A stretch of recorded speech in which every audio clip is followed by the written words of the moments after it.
Chapter 1335. Do you have the deeds? 68, Jinlan Street.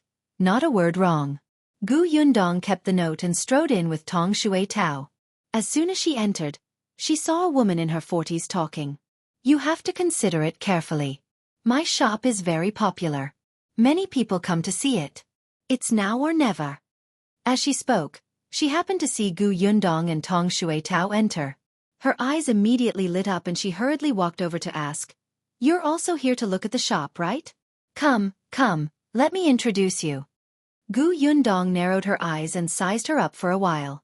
She had thought that she was a broker, but now, the woman looked like a servant from a rich family. Could it be Nyetsong's idea? He wanted to rent out this shop?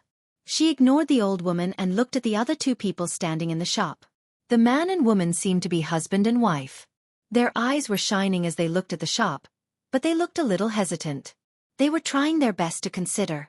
However, when they saw Gu Yundong and Tong Shui Tao, their conflicted expressions changed.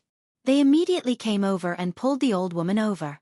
"Mother Chen, we took a liking to this shop first. How can you rent it to someone else?" Mother Chen immediately smiled happily. "I already said that many people came to look at my shop. Then, did you take a fancy to this shop? All right, let's sign the lease now. Give me half a year's rent and deposit." At the mention of silver, the couple hesitated again and said softly, "But the rent is too expensive. It's 30 taels a month and we have to pay for half a year." A trace of annoyance and disdain flashed across Mother Chen's eyes, but she still smiled. "You can't say that. If you do business on this street, it's not difficult to earn more than 100 taels a month. These dozens of taels of silver are nothing to you. You'll get back your capital very quickly." Seeing that they were still hesitating, Mother Chen immediately looked at Gu Yundong. "Madam, what do you think of this shop? You definitely won't lose out if you rent it." Gu Yundong glanced at her and asked, "Does this shop belong to your family?" Mother Chen was stunned. Her eyes were evasive for a moment, but she quickly calmed down. "Isn't that obvious? If it's not my master's, would I take it out to rent? Do you have a deed?" Mother Chen frowned and became impatient. "What's wrong with you? You didn't say that you wanted to rent it. Why are you asking me for the deed? I naturally have the deed. Otherwise, why do I have the key to this shop? I can't just show you this, right?" Mother Chen felt that Gu Yundong was here to cause trouble. She waved her hand and started to chase him away. All right. You have quite a lot of questions. Let me tell you, my shop is very popular. If you don't want to rent it, leave quickly. Don't hinder others here." Gu Yundong avoided Mother Chen's hand and said to the couple, "I advise you to see if she has a house deed first. Otherwise, it will be troublesome if the money is wasted." The couple looked at each other. Although they felt that what Gu Yundong said made sense, they were afraid that she also wanted to rent this shop, so she deliberately sowed discord between them and Mother Chen. Hence, they said hesitantly, "We don't think so. Mother Chen is someone close to Lady Yen of the Yen residence. The Yen residence is so big. She wouldn't lie to us about dozens of taels of silver, right? If you find any errors, ads pop up, ads redirect, broken links, non-standard content, etc., please let us know report so we can fix it as soon as possible." Chapter 1336. Find Nyetsong Yen residence? Gu Yundong frowned. Was it the Yen residence that she knew? Master Yen Yihai's residence? Gu Yundong asked for confirmation. Mrs. Chen immediately puffed out her chest and raised her eyebrows. "That's right. I'm Mrs. Yan's maid. Our Yen residence is so big. Would we swallow your money?" Gu Yundong narrowed her eyes and felt that something was amiss. She looked at Mother Chen and then at the couple. In the end, she said, "It's such a big sum of money. It's best to consider it carefully. If you don't see the deed clearly, you'll regret it in the future." With that, she turned around and left with Tong Shui Tao. Mrs. Chen was so angry at Gu Yundong's last sentence that she fell backward. She chased after her for a few steps and pointed at her back with a trembling finger as she scolded. "Where did you come from to find trouble? Little b asterisk tch. Don't leave if you have the ability. Don't let me see you next time, or I'll teach you a lesson." After cursing for a while, Mother Chen spat fiercely and turned to look at the couple again. "Don't listen to her. She just can't bear to see our shop rented out. She must have been sent by our Yen family to sow discord. Come, let's talk about the lease first. However, just as Mother Chen finished speaking, the couple looked at each other and said with a dry smile, Mother Chen, look, your rent is indeed a little expensive. We don't have that much money on hand. How about this? Well, go back and raise the money first and come back another day? They thought about it just now and felt that the girl was right. Mother Chen only had the key. Whenever at the mention of the deed, she changed the topic. Something was wrong. Even if she had the reputation of the Yen residence, it was because the Yen residence was too big. If they suffered a loss and went to the Yen residence, they might be chased out as blackmailers. They would not be able to complain at all. Therefore, they should consider it again. When Mother Chen heard their words, her expression suddenly turned exceptionally ugly. You don't have the money? That's fine. Why don't you pay a month's deposit first? When you gather the rest, you can pay. As soon as she said this, the couple became even more uneasy. They could only smile and say, that's not appropriate. Well, gather the money first. Well, go now. Well, leave first. Then, the two of them immediately walked out of the shop in a hurry and left without looking back. Gu Yundong and Tong Shui Tao stood at the entrance of the alley. When they saw the couple come out and Mother Chen spat in the direction of the door, they knew that this deal had not been closed and heaved a sigh of relief. Miss, what should we do now? Gu Yundong pursed his lips. Go find Nye Tsong first. Initially, Gu Yundong did not want to look for Nye Cong. She had known Nye Tsong for a long time. She was still considered familiar with him. Previously, when he was still in the Xuanhe prefecture, they had exchanged letters. But after Nye Tsong came to the capital, Gu Yundong always contacted Nye Shuang. She had not seen Nye Tsong for a long time. This time, Aunt Ku had given her Nye Tsong's address so that she could look for him for help if she needed anything. Now, she really had to find him. Gu Yundong immediately brought Tong Shui Tao to the Nye family's address. Nye Tsong seemed to have been promoted as a 7th-grade official in the capital. He had made contributions when he captured the bandit leader during the disaster. Later, he was recommended by Commander Zhao to come to the capital and worked under a general for a year before he was promoted. In the capital, a rank 7 official position was really very small, completely negligible. If you find any errors, ads pop up, ads redirect, broken links, non-standard content, etc., please let us know report so we can fix it as soon as possible. Chapter 1337. Nye Tsong's wife. However, the Nye family was not just a merchant family. They also had a background, connections, and money. Although Nye Tsong was only an insignificant official now, he was very quick-witted. In the future, when he made meritorious contributions and had qualifications, he could still move forward. Therefore, Nye Tsong's future was visible. Nye Tsong's residence was still some distance away from the street where Gu Yundong was. Compared to Gu Yundong's 3-courtyard house, the Nye residence was much larger. After all, the Nye family was rich and had already bought an estate in the capital. When Gu Yundong and Tong Shui Tao stood at the entrance of the Nye residence, it was already past noon. She did not have any invitations, so she could only ask the concierge to help pass on a message. The concierge looked at Gu Yundong apologetically and said, Madam, you should come another day. We have something on today and young master is not seeing guests. No visitors? Gu Yundong considered whether she should leave or not, but she remembered that her house was far from the Nye family and it was not easy to make a trip there. Hence, she insisted on meeting Nye Tsong first. She took out a letter from her sleeve and handed it over. Then I'll have to trouble you to pass this letter to your young master. Tell him that we came from his hometown in Xuanhe prefecture. His family asked me to pass this letter to him and see if he wants to see me. When the gatekeeper heard that she had come from the Xuanhe prefecture and had brought a letter from the Nye family, the smile on his face instantly became much more sincere and respectful. He immediately nodded and said, All right, then wait a moment, madam. I'll be back soon. With that, he ran in with the letter. Gu Yundong waited for less than half a quarter before she saw the concierge running over with Nye Tsong behind him. After being apart for 2 years, Nye Tsong looked much darker. She still remembered the first time she saw him at the city gate. Although he was wearing the clothes of a soldier, his face was very tender. He did not look like a soldier. Instead, he looked more like a white-faced scholar. At that time, Gu Yundong had felt that he was a gentleman and polite. He did things at a moderate pace and had been nurtured since he was young. But now, he had changed drastically. He walked with large strides and became much leaner and capable. In her eyes, Niet Song was a completely different person. In Niet Song's eyes, Gu Yundong had also changed. He had a deep impression of that thin, small, and exceptionally tenacious little girl back then. He did not expect that after not seeing her for 2 years, not only had she become prettier, but she had also become someone else's wife. Niet Song quickly stood in front of her. "Sister Gu." It was a familiar voice. The barrier between them that they had not seen for 2 years was instantly gone. Gu Yundong suddenly smiled widely. "Young Master Nie, long time no see." Niet Song laughed. "Why are you still calling me Young Master Nie?"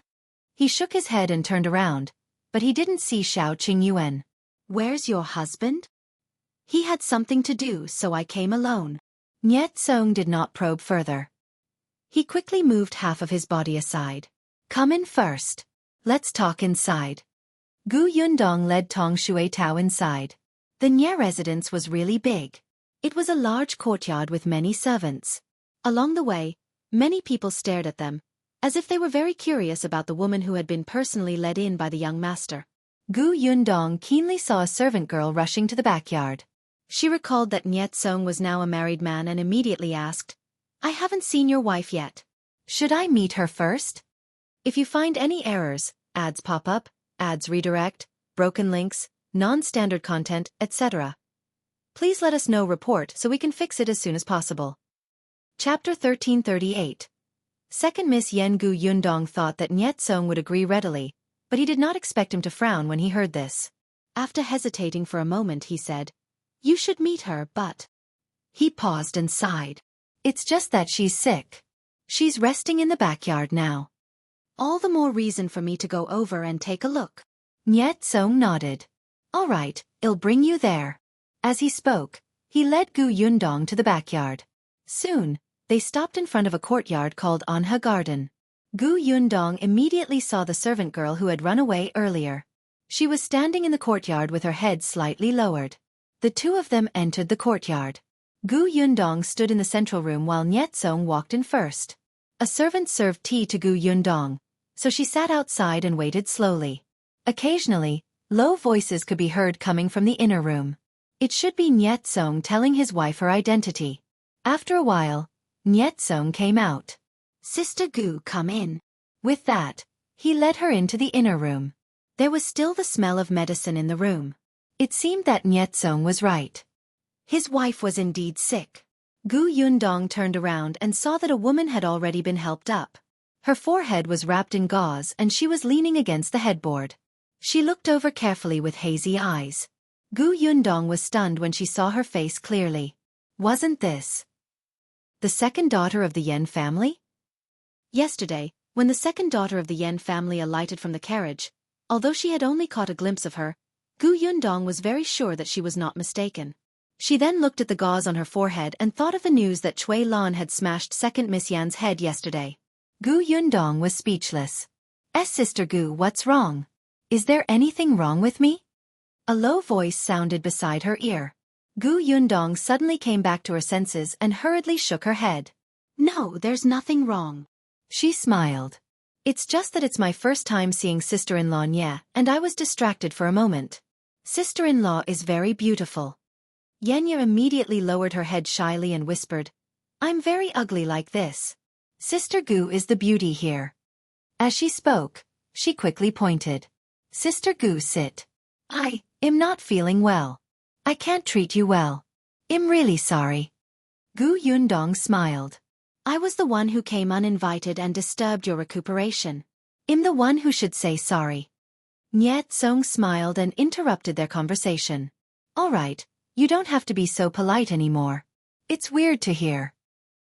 He turned to Yenya and said, "Rest well first. Sister Gu just came to the capital. I have something to talk to her about. When you're better, you can ask her out to admire the flowers." "Okay." Yenya agreed. Then, the maidservant beside her helped her lie down again. When Gu Yundong and Niet Song walked out of the inner room, she opened her eyes again and looked at their backs. Niet Song led Gu Yundong to the reception pavilion and got someone to serve tea. He smiled and said, "I've read Aunt's letter." Are you going to stay in the capital for a long time? Have you found a house? I have many courtyards here. Actually. Gu Yundong knew what he was thinking and quickly interrupted him. We've already bought a house. It's over at Hetai Lane. Hetai Alley. That's not close. Gu Yundong nodded. It's a little far, but the house over there is suitable. By the way, can I ask if sister-in-law's forehead was smashed by Chui Lan?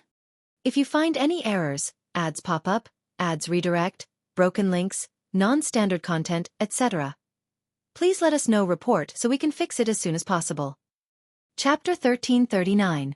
By Muzi is still here. Niet Song was stunned. At the mention of this, a trace of disgust flashed across his eyes. However, he quickly asked in surprise, "How did you know that Miss Chui was the one who smashed her?" Because I was outside the Yen residence yesterday and saw Chui Lan enter with my own eyes. I also saw sister-in-law enter the Yen residence. Later on, there were rumors that Chui Lan and sister-in-law had an argument. Gu Yundong took a sip of tea and said slowly. Niet Song had an I see expression on his face, but he quickly realized that something was wrong. You know Chui Lan? And you stayed outside the Yen residence for an entire day? Why do I feel like you were spying on the Yen residence?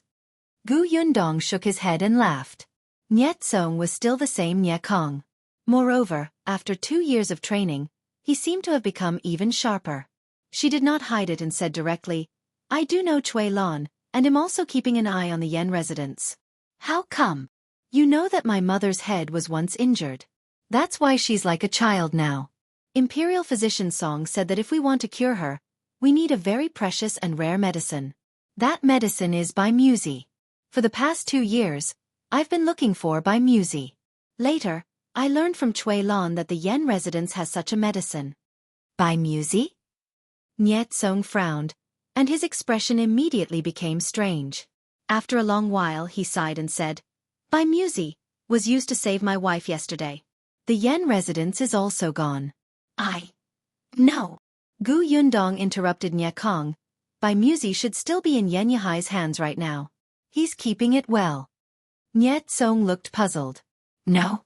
Yesterday, after I found out that my wife was injured, I immediately went to the Yen residence and saw the medicine the doctor gave my wife with my own eyes. Then are you sure that it's by Muzi? Gu Yundong narrowed her eyes and asked, Do you know that there's a medicine in this world that's very similar to by Muzi? Do you know by Muzi? This question rendered Niet Song speechless. He was not a doctor, so it was naturally impossible for him to understand by Muzi. It was only now that he learned from Gu Yundong that this medicine was so precious. Niet Song felt that something was amiss. He tapped his fingers lightly on the table.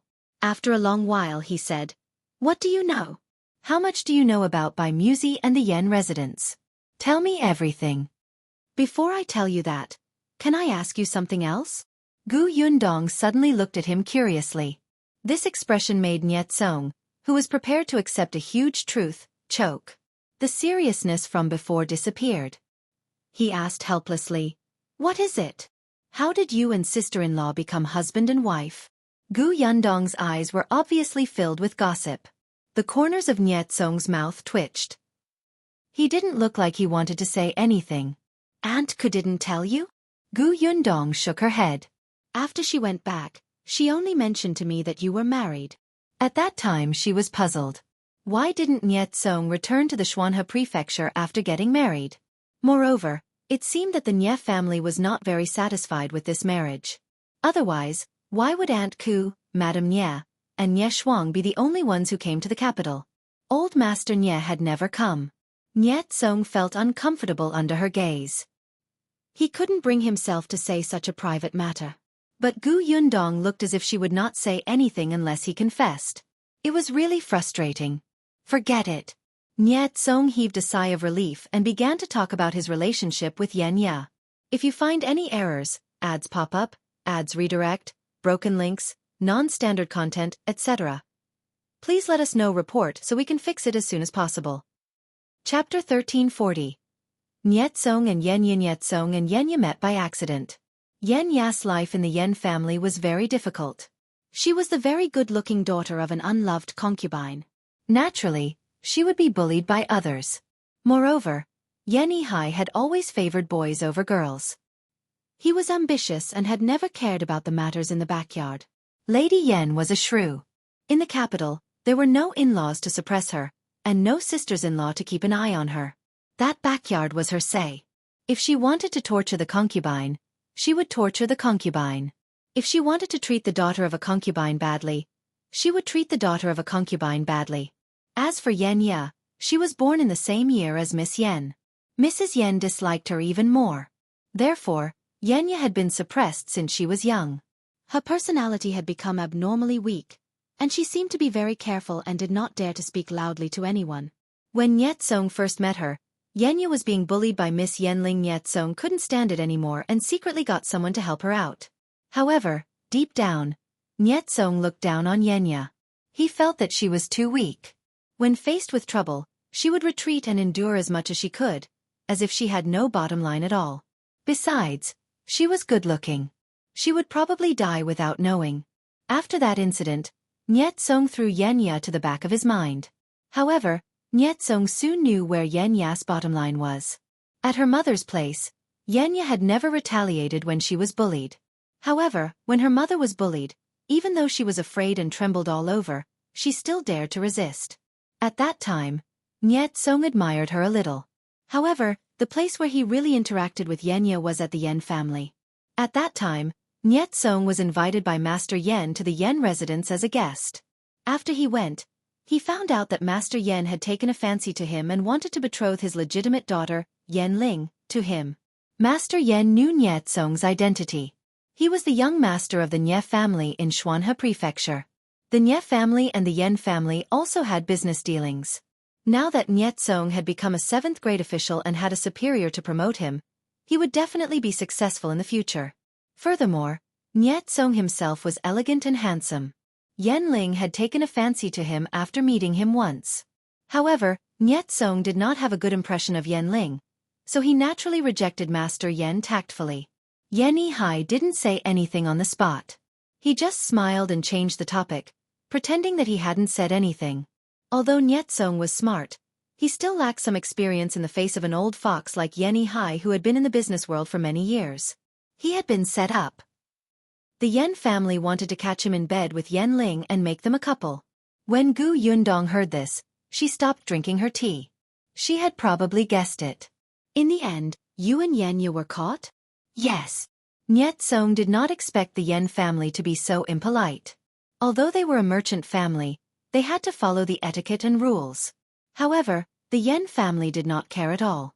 He really wanted to vomit blood from anger when they did such a thing that damaged their reputation.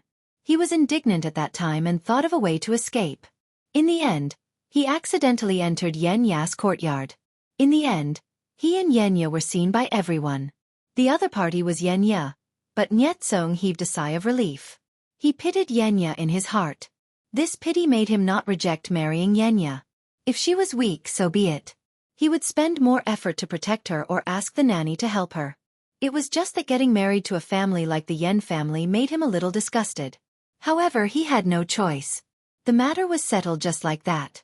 To Yihai, although the target had changed from a legitimate daughter to a concubine's daughter, he had achieved his goal of marrying a daughter to Nye Cong.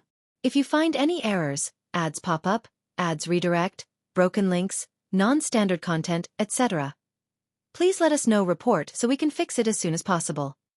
Chapter 1341. Raised Astray. However, to Mrs. Yen and Yenling, this was cutting their hearts.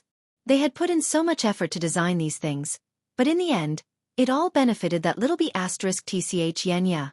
Lady Yen hated Yenya to the core and even wanted to kill her before she got married. Fortunately, Yetsong had also thought of this. He sent the nanny who had followed him to the capital to take care of his daily life to the Yen residence. He said that the Nye residence had many rules and asked the nanny to teach Yenya first so that she would not make a mistake in the future. Otherwise, if word got out, the Yen residence would lose face. Yihai thought of Yenya's unintelligent and timid personality and felt that it made sense, so he agreed. Lady Yen and Yenling tried several times, but the nanny caught evidence and brought it to Yihai. Yihai was furious. He wanted to marry into the Nye family, not become enemies. Yenya was already Nye Tsong's fiancée. If she was killed in the Yen residence and the Nye residence's nanny found out, what was the point of joining the two families? Lady Yen and Yen Ling were grounded until Yenya got married. Nye Tsong also wrote a letter and sent it to the Nye family of the Xuanhe prefecture. The Nye family was very dissatisfied that he wanted to marry a concubine's daughter who was not favored in a merchant family. It was fine, as the Nye family was not very noble either. However, this concubine's daughter's personality was completely useless. How could she be the future mistress of the Nye family? How could she raise the future descendants of the Nye family and help Nye Tsong in the future? In their opinion, this kind of personality could only be used as a concubine or the wife of a small family. As the main wife, she should at least be able to hold her head high. Old Master Nye flew into a rage. He was very disappointed that Nye Tsong could not even see through such a small trap. Therefore, only Madame Nye, Nye Shuang, and the others went to the capital to resolve this matter and participate in the wedding. Yenya hadn't even seen her father-in-law yet. She felt even more uneasy. Thankfully, Nye Tsong treated her well. After being taught by the nanny, she finally changed a little. However, how could a personality that had been nurtured for more than 10 years change so much overnight? Gu Yundong sighed after hearing this. It seemed that some of what she had heard in the tea shop must have been spread by Madame Yen on purpose. She had also seen Yenya just now. That woman was indeed a coward. Nye Tsong should have told her his identity. In the eyes of outsiders, Gu Yundong was just a farmer's daughter-in-law.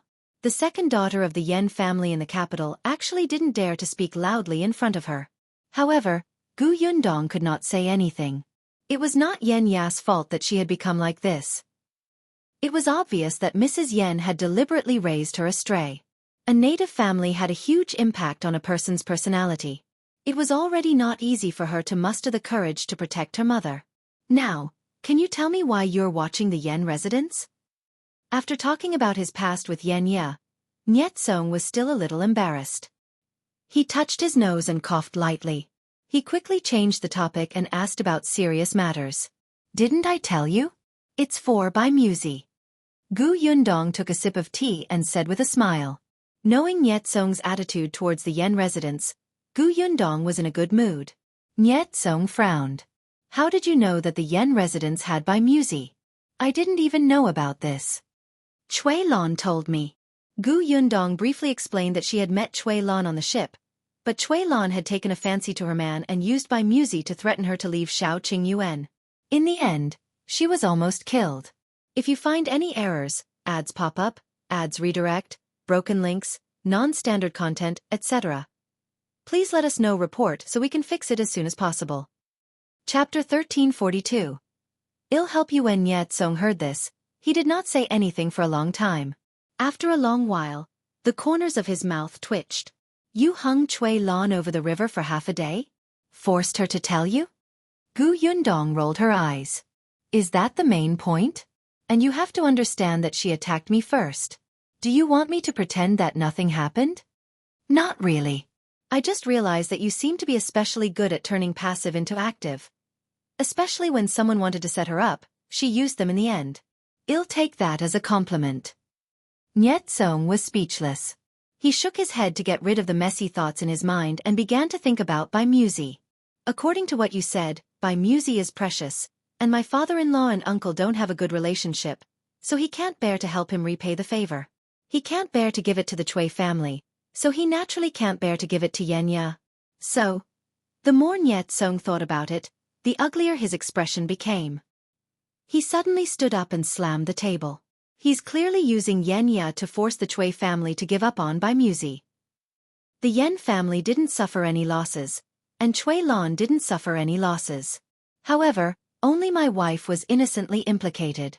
Not only was her head smashed, but she also had to watch the Yen family put on a show of deep father-daughter love for us and blame everything on us. It's simply preposterous. Bastard. No wonder after Imperial physician Chui diagnosed her, they sent him away on the grounds that Miss Chui was the culprit. They found another doctor for Yenya. They were afraid that Dr. Chui would find out that Bai Muzi was not needed to treat her. Nye Tsong was furious. He lifted his leg and kicked over a stool at the side. The people outside the door heard a crisp sound and could not help but look inside. They saw the young master's ashen face and sharp eyes.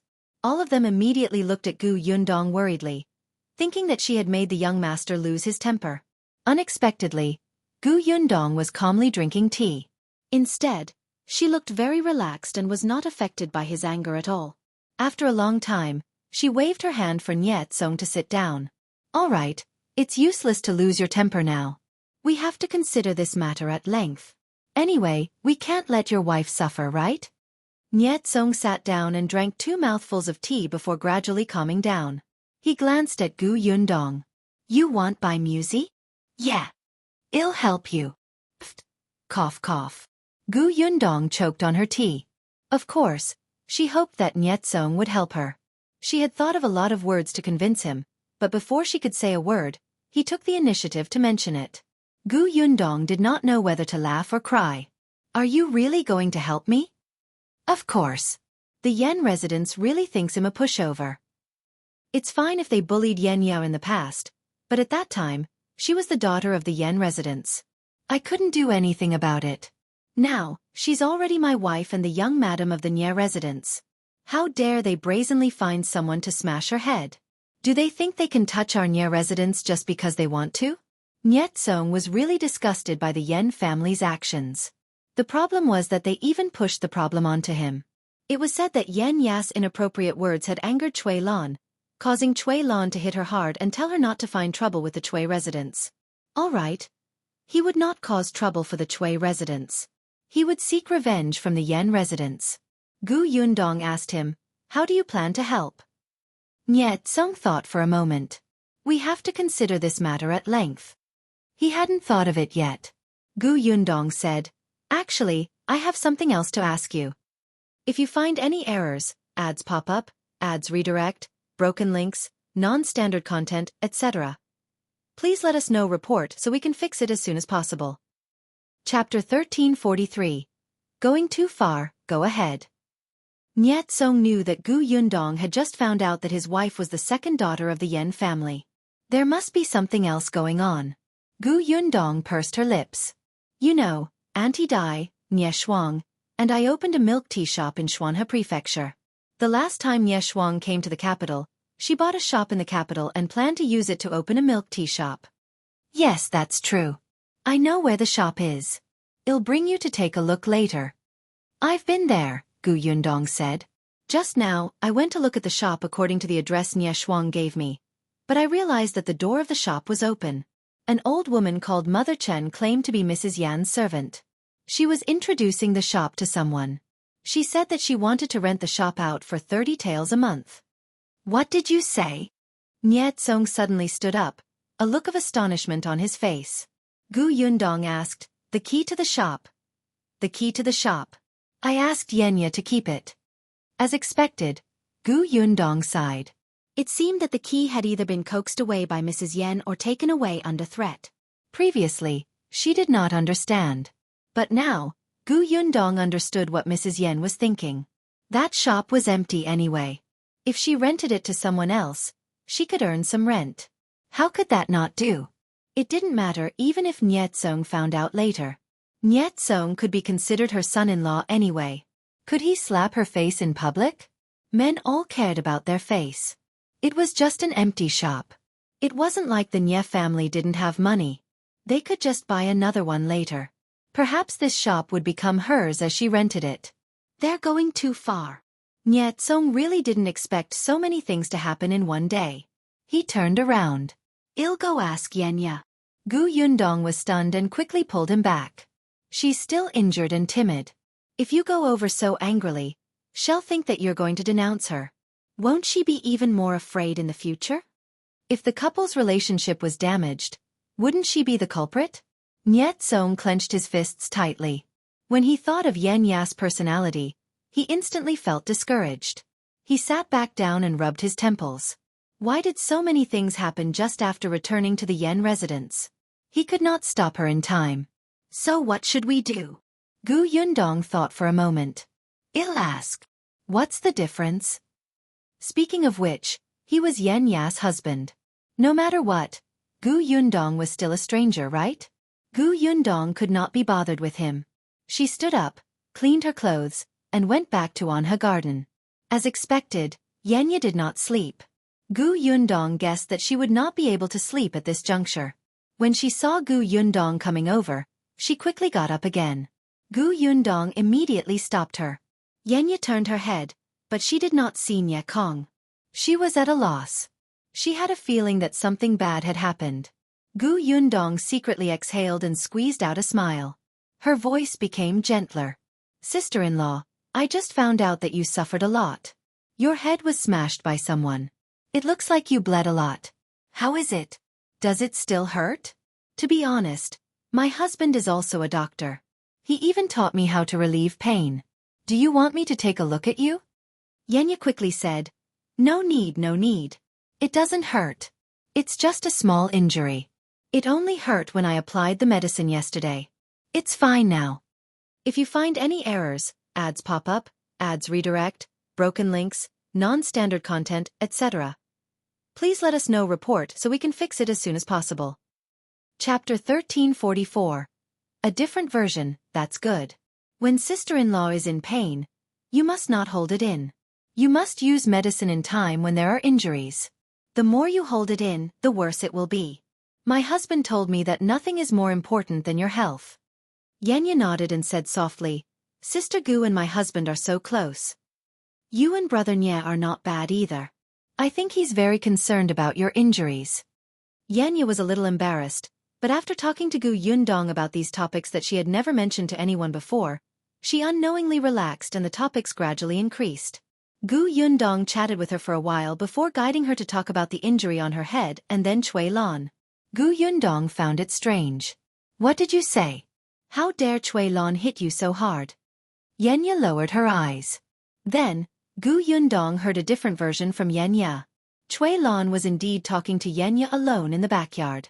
Yenya only said that she was married and asked Chui Lan to visit her house when she was free. Yenya had the courage to say those polite words. Unexpectedly, Chui Lan, who was standing behind her, suddenly reached out and pushed her forward. Yenya's head hit the stone table. Therefore, she wasn't hit by a rock at all, but knocked. For some reason it was completely different outside. Of course, Chui Lan firmly denied that she had done it on purpose. She said that for some reason, her foot slipped. She had wanted to pull Yenya to regain balance with her help, but she did not expect to push her back. But these words were not convincing at all. Moreover, even if what she said was true, it was true that Yenya was injured from her push. Gu Yundong's lips curled up mockingly. So that was how it was. She found it strange. Yenya and Chui Lan did not have any deep hatred. They did not know each other in the past. How could Chui Lan be so ruthless to Yenya just because of a few words? However, the Yen family blamed her for saying those words in front of Yenya. Chui Lan had yet to get married, so she must have been provoked by her. It was fine if Yenya got married herself, but she even flaunted in front of Chui Lan. All of this was Yenya's fault. Yenya was actually convinced just like that. Gu Yundong could not help but roll her eyes. This woman was lucky that she had met Nye Tsong, or she could be easily killed. You were unconscious at that time? Were you conscious when Imperial Physician Chui came? Naturally, she wasn't awake. When Yenya woke up, Nye Tsong was already here. The wound on her head had been bandaged. She didn't even know that Imperial Physician Chui had come to take her pulse. But then I fell asleep again. When I was half asleep, I heard someone talking outside the bed. Mrs. Yen and Yen Ling were the ones who spoke. The two of them were muttering over there, saying that Yihai was biased and actually let her use such a precious by Muzi. In order to save her life, she did not even listen to the old master. The medicine had clearly been promised to be Yen Ling's dowry. Now that the priceless dowry was gone, Yen Ling had suffered a huge loss. Yihai even reprimanded the mother and daughter, saying that Yenya was his daughter after all. Although he didn't dote on her in the past, she was still his biological daughter. How could he watch her die? Not to mention by Muzi, even if it was something even more precious, as a father, he would do everything he could to find it. These words made Yenya feel complicated. She felt guilty, touched, and uneasy. If you find any errors, ads pop up, ads redirect, broken links, non-standard content, etc., Please let us know report so we can fix it as soon as possible. Chapter 1345. Returning the favor, but Gu Yundong understood that the whole family knew that she had woken up and was deliberately putting on an act in front of her. Therefore, when Mrs. Yen asked her to give her the key to Nie Shuang's shop, although she was unwilling, she still gave it to her. In the end, Mrs. Yen couldn't wait to get Mrs. Chen to rent the shop out. She wanted to settle it before Nie Tsong knew. Unexpectedly, as the other owner of the shop, Gu Yundong came to the shop and bumped into him. All right, Gu Yundong had gotten everything she needed to know from Yenya. She saw that Yenya was already very tired after saying so much and quickly persuaded her to rest. She only turned around and left after she lay down. Nie Tsong had been outside the whole time. He had actually heard the conversation between Gu Yundong and Yenya. It was precisely because he understood everything that his expression became even uglier. When he saw Gu Yundong come out, he exhaled slightly. Thank you for today. If you hadn't told me this, I would have been kept in the dark. She didn't even tell me about what happened in the Yen family. As he spoke, he could not help but laugh bitterly. We're already husband and wife. Gu Yundong did not know what to say. Although they were husband and wife, Yenya felt extremely insecure. There was no one around her to talk to, so she did not know how to say some things. Gu Yundong said as they walked out, "Take it slow. Sister-in-law married you under those circumstances back then. She was also afraid that she would trouble you and be hated by you. It's normal for her to have such thoughts. I think you're quite close to her. Now that you're in the capital, you should often come to visit. I think she'll become different if she spends more time with you." Gu Yundong's eyes widened. She was very busy. Nie Tsong hurriedly said, "Alternatively, just bring her along wherever you go. Let her see how you do things. Just treat it as doing me a favor, all right?" The corners of Gu Yundong's mouth twitched. All right. No matter what, the first person she met when she brought her mother and siblings to the Xuanhe prefecture was Nie Tsong, who had helped their family a lot. Now that he was faced with a difficult problem, Gu Yundong naturally would not reject it. A favor indeed had to be repaid. The two of them walked out of the courtyard and bumped into a nanny on the way. She should be the nanny that Nie Tsong had said he had sent to Yenya's side. As expected, Nie Tsong introduced, "This is Nanny Chi." Nanny Chi knew Gu Yundong. She was very friendly to Gu Yundong and greeted her with a smile.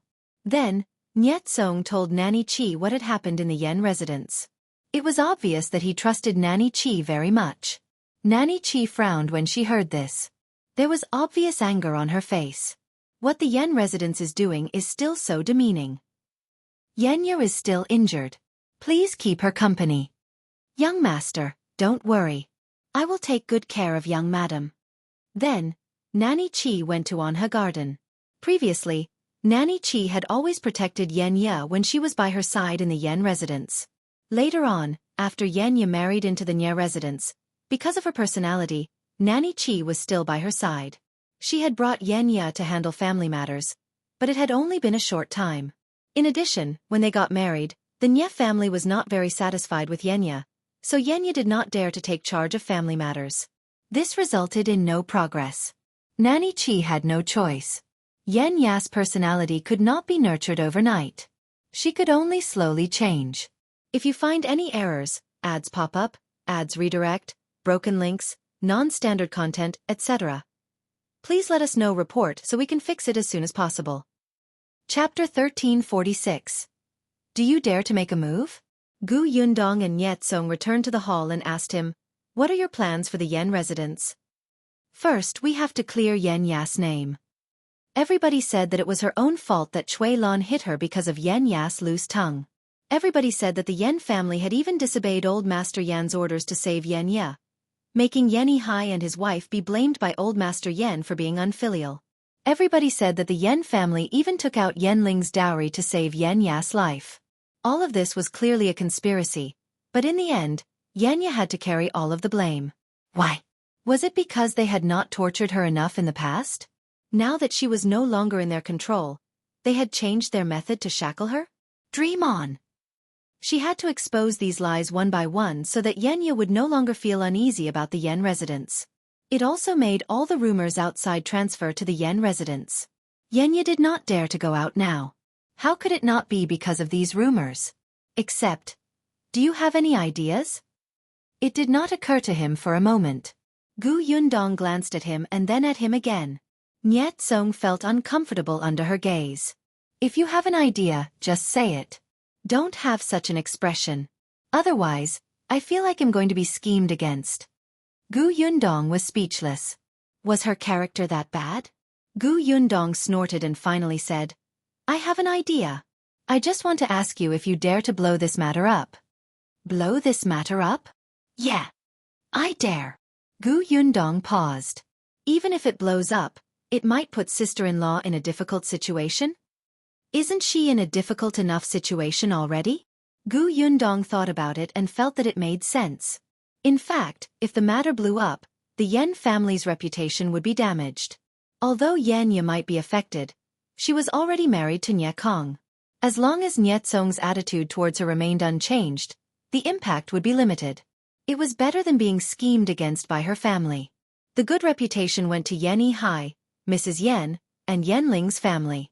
In the end, she had to bear all the bad reputation and not even have a friend. Tell me first. What's your idea? Gu Yundong exhaled and told him her plan in a low voice. Niet Song nodded as he listened. A moment later, he suddenly clapped his hands. It's feasible. But we still have to rely on sister-in-law for this plan. Tell sister-in-law clearly later and ask her if she agrees. Niet Song said nonchalantly, she will definitely agree. We are doing this for her own good. Gu Yundong. She resisted the urge to roll her eyes.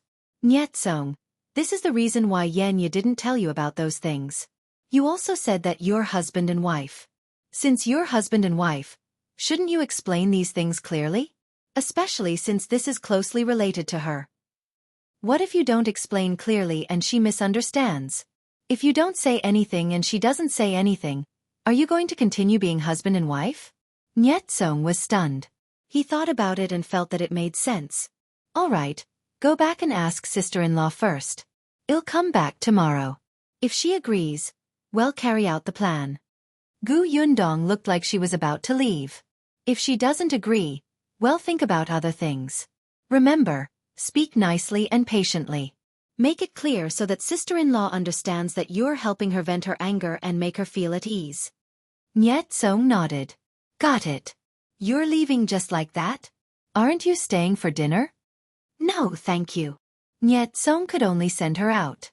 Unexpectedly, just as she reached the door, she saw someone standing in the corner outside. If you find any errors, ads pop up, ads redirect, broken links, non-standard content, etc., please let us know report so we can fix it as soon as possible. Chapter 1347. The Emperor's Gift. Gu Yundong's eyes lit up when she saw him and she quickly ran over. Brother Shao, you're back? Yes, I came back in the afternoon. Shao Qingyuan smiled at her, then looked up and nodded at Nye Cong. Long time no see, young Master Nye. Long time no see. I didn't expect the person who was almost arrested and sent to the government office to become Sister Gus' husband. Niet Song still remembered the first time he met him. Shao Qingyuan had been reported as a thief and was captured by 2 constables to the government office. At that time, it should have been the first time Shao Qingyuan and Gu Yundong met. They were quite fated. At the mention of his dark history, Shao Qingyuan's face stiffened for a moment. However, he quickly returned to normal. He nodded at Nye Cong. Thank you for your help back then, young Master Nye. Haha, sure. Niet Song wanted to invite Shao Qingyuan in, but he was rejected. We still have something to do. Well, visit another day. Niet Song did not force them and watched them leave. Shao Wen led the carriage and stood not far away. The two of them chatted as they walked towards the carriage. Brother Shao, how did you know that I was in the Nye residence? Shao Wen said that you went to look at the shop, but I didn't see you when I went to the shop. I asked around and heard that an old woman brought people over to rent out the shop. I guess that you might want to ask Niet Song about the situation, so I came over. Shao Qingyuan spoke to Gu Yundong in a completely different tone than he spoke to Nye Cong. Brother Shao, you're getting smarter and smarter. You taught me well. Have you seen Imperial Physician Song? I happen to have something I need his help with. I saw him. I'll bring you there another day. Okay. Niet Song stood at the entrance and watched as their figures got further and further away. He suddenly felt a heavy blow in his heart. This was the first time he had seen a couple interact like this. Perhaps Gu Yundong was right, to be honest. He took a deep breath, turned around, and strode towards the Anha garden. Gu Yundong and Shao Qingyuan also got into the carriage. Tong Shui Tao sat on the shaft outside. As soon as the carriage moved, Gu Yundong told Shao Qingyuan everything that had happened in the past 2 days. Shao Qingyuan frowned. Niezong's wife is actually the second daughter of the Yan family? Yeah, I was also shocked when I saw it previously. Then how do you plan to obtain by Muzi? Gu Yundong chuckled. That's why I need Imperial Physician Song's help. Shao Qingyuan couldn't help but pinch her nose. He will definitely help. Even if he didn't help, Shao Qingyuan would persuade him until he changed his mind.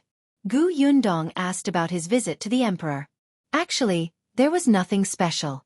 It was just a report on the vaccination. The emperor was busy every day and didn't have the time to chat with Shao Qingyuan. Moreover, Wenzheng had returned to the capital a few days earlier than them. He had already said what he needed to say.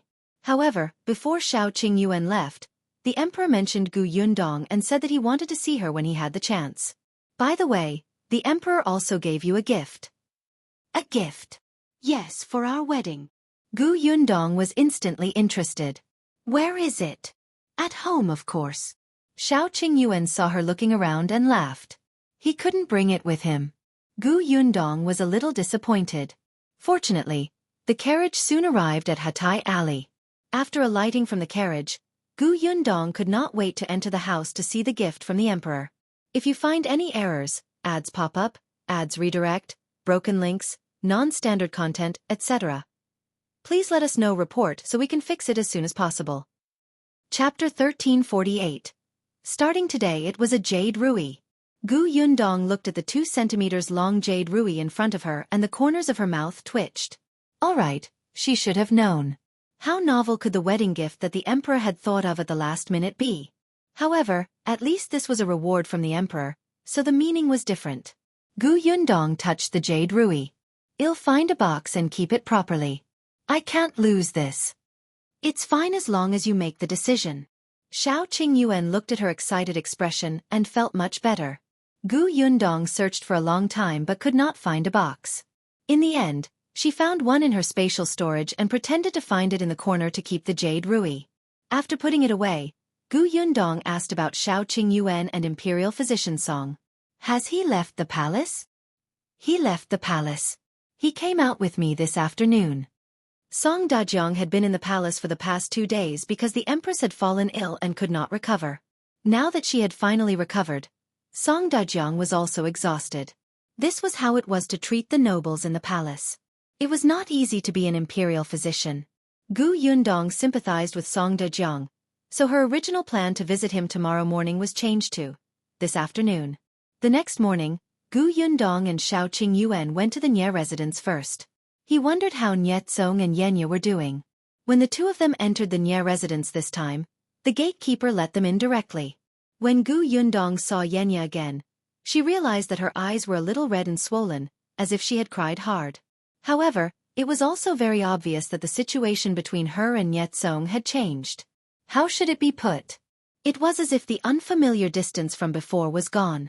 Gu Yundong glanced at Niezong, who coughed lightly and blushed. Gu Yundong raised her eyebrows. It seemed that they had had an open talk. Yenya's voice was slightly hoarse. Compared to yesterday, she was much more energetic. She looked at Gu Yundong and said, Sister Gu, I already know. My husband told me about the Yen residence. I was too stupid to see what was going on. Now I know everything. I think your plan is good. I agree. Gu Yundong was stunned and confirmed again. Do you know what you might face after this plan? I know. Maybe. I don't have a family anymore. Yenya lowered her head slightly and smiled bitterly. Actually, I don't have a family now. After a woman was married, her family was her backing, which was to stand up for her after she suffered from her in-laws, so that she would have a way out after being bullied. However, with Yenya, her maternal family was the one who really pulled her into eternal damnation. Then your mother. Gu Yundong knew that she still had someone she could not let go of. Yenya raised her head and smiled. She doesn't have much attachment to the Yen family to begin with. If it weren't for the fact that she couldn't bear to part with me, she would have wanted to go to a Taoist temple to cultivate a few years ago. After I got married, she planned to go. I thought too simply that my father would more or less care about my current status. I thought that her life would be better. Unexpectedly, her father did not mind sacrificing her for by Muzi. It was obvious that her mother's life in the residence was not easy either. Gu Yundong sighed inwardly. However, she was relieved that Yenya had really gotten over it. She looked at Nye Cong. Then shall we start tomorrow? No need. Let's do it today. The earlier the better. Nye Tsong narrowed his eyes, his lips curling into a cold smile.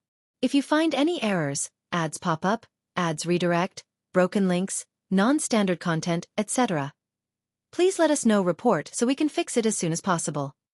Chapter 1349. Things have been made big. Everyone's opinions were unanimous, and the rest was easy.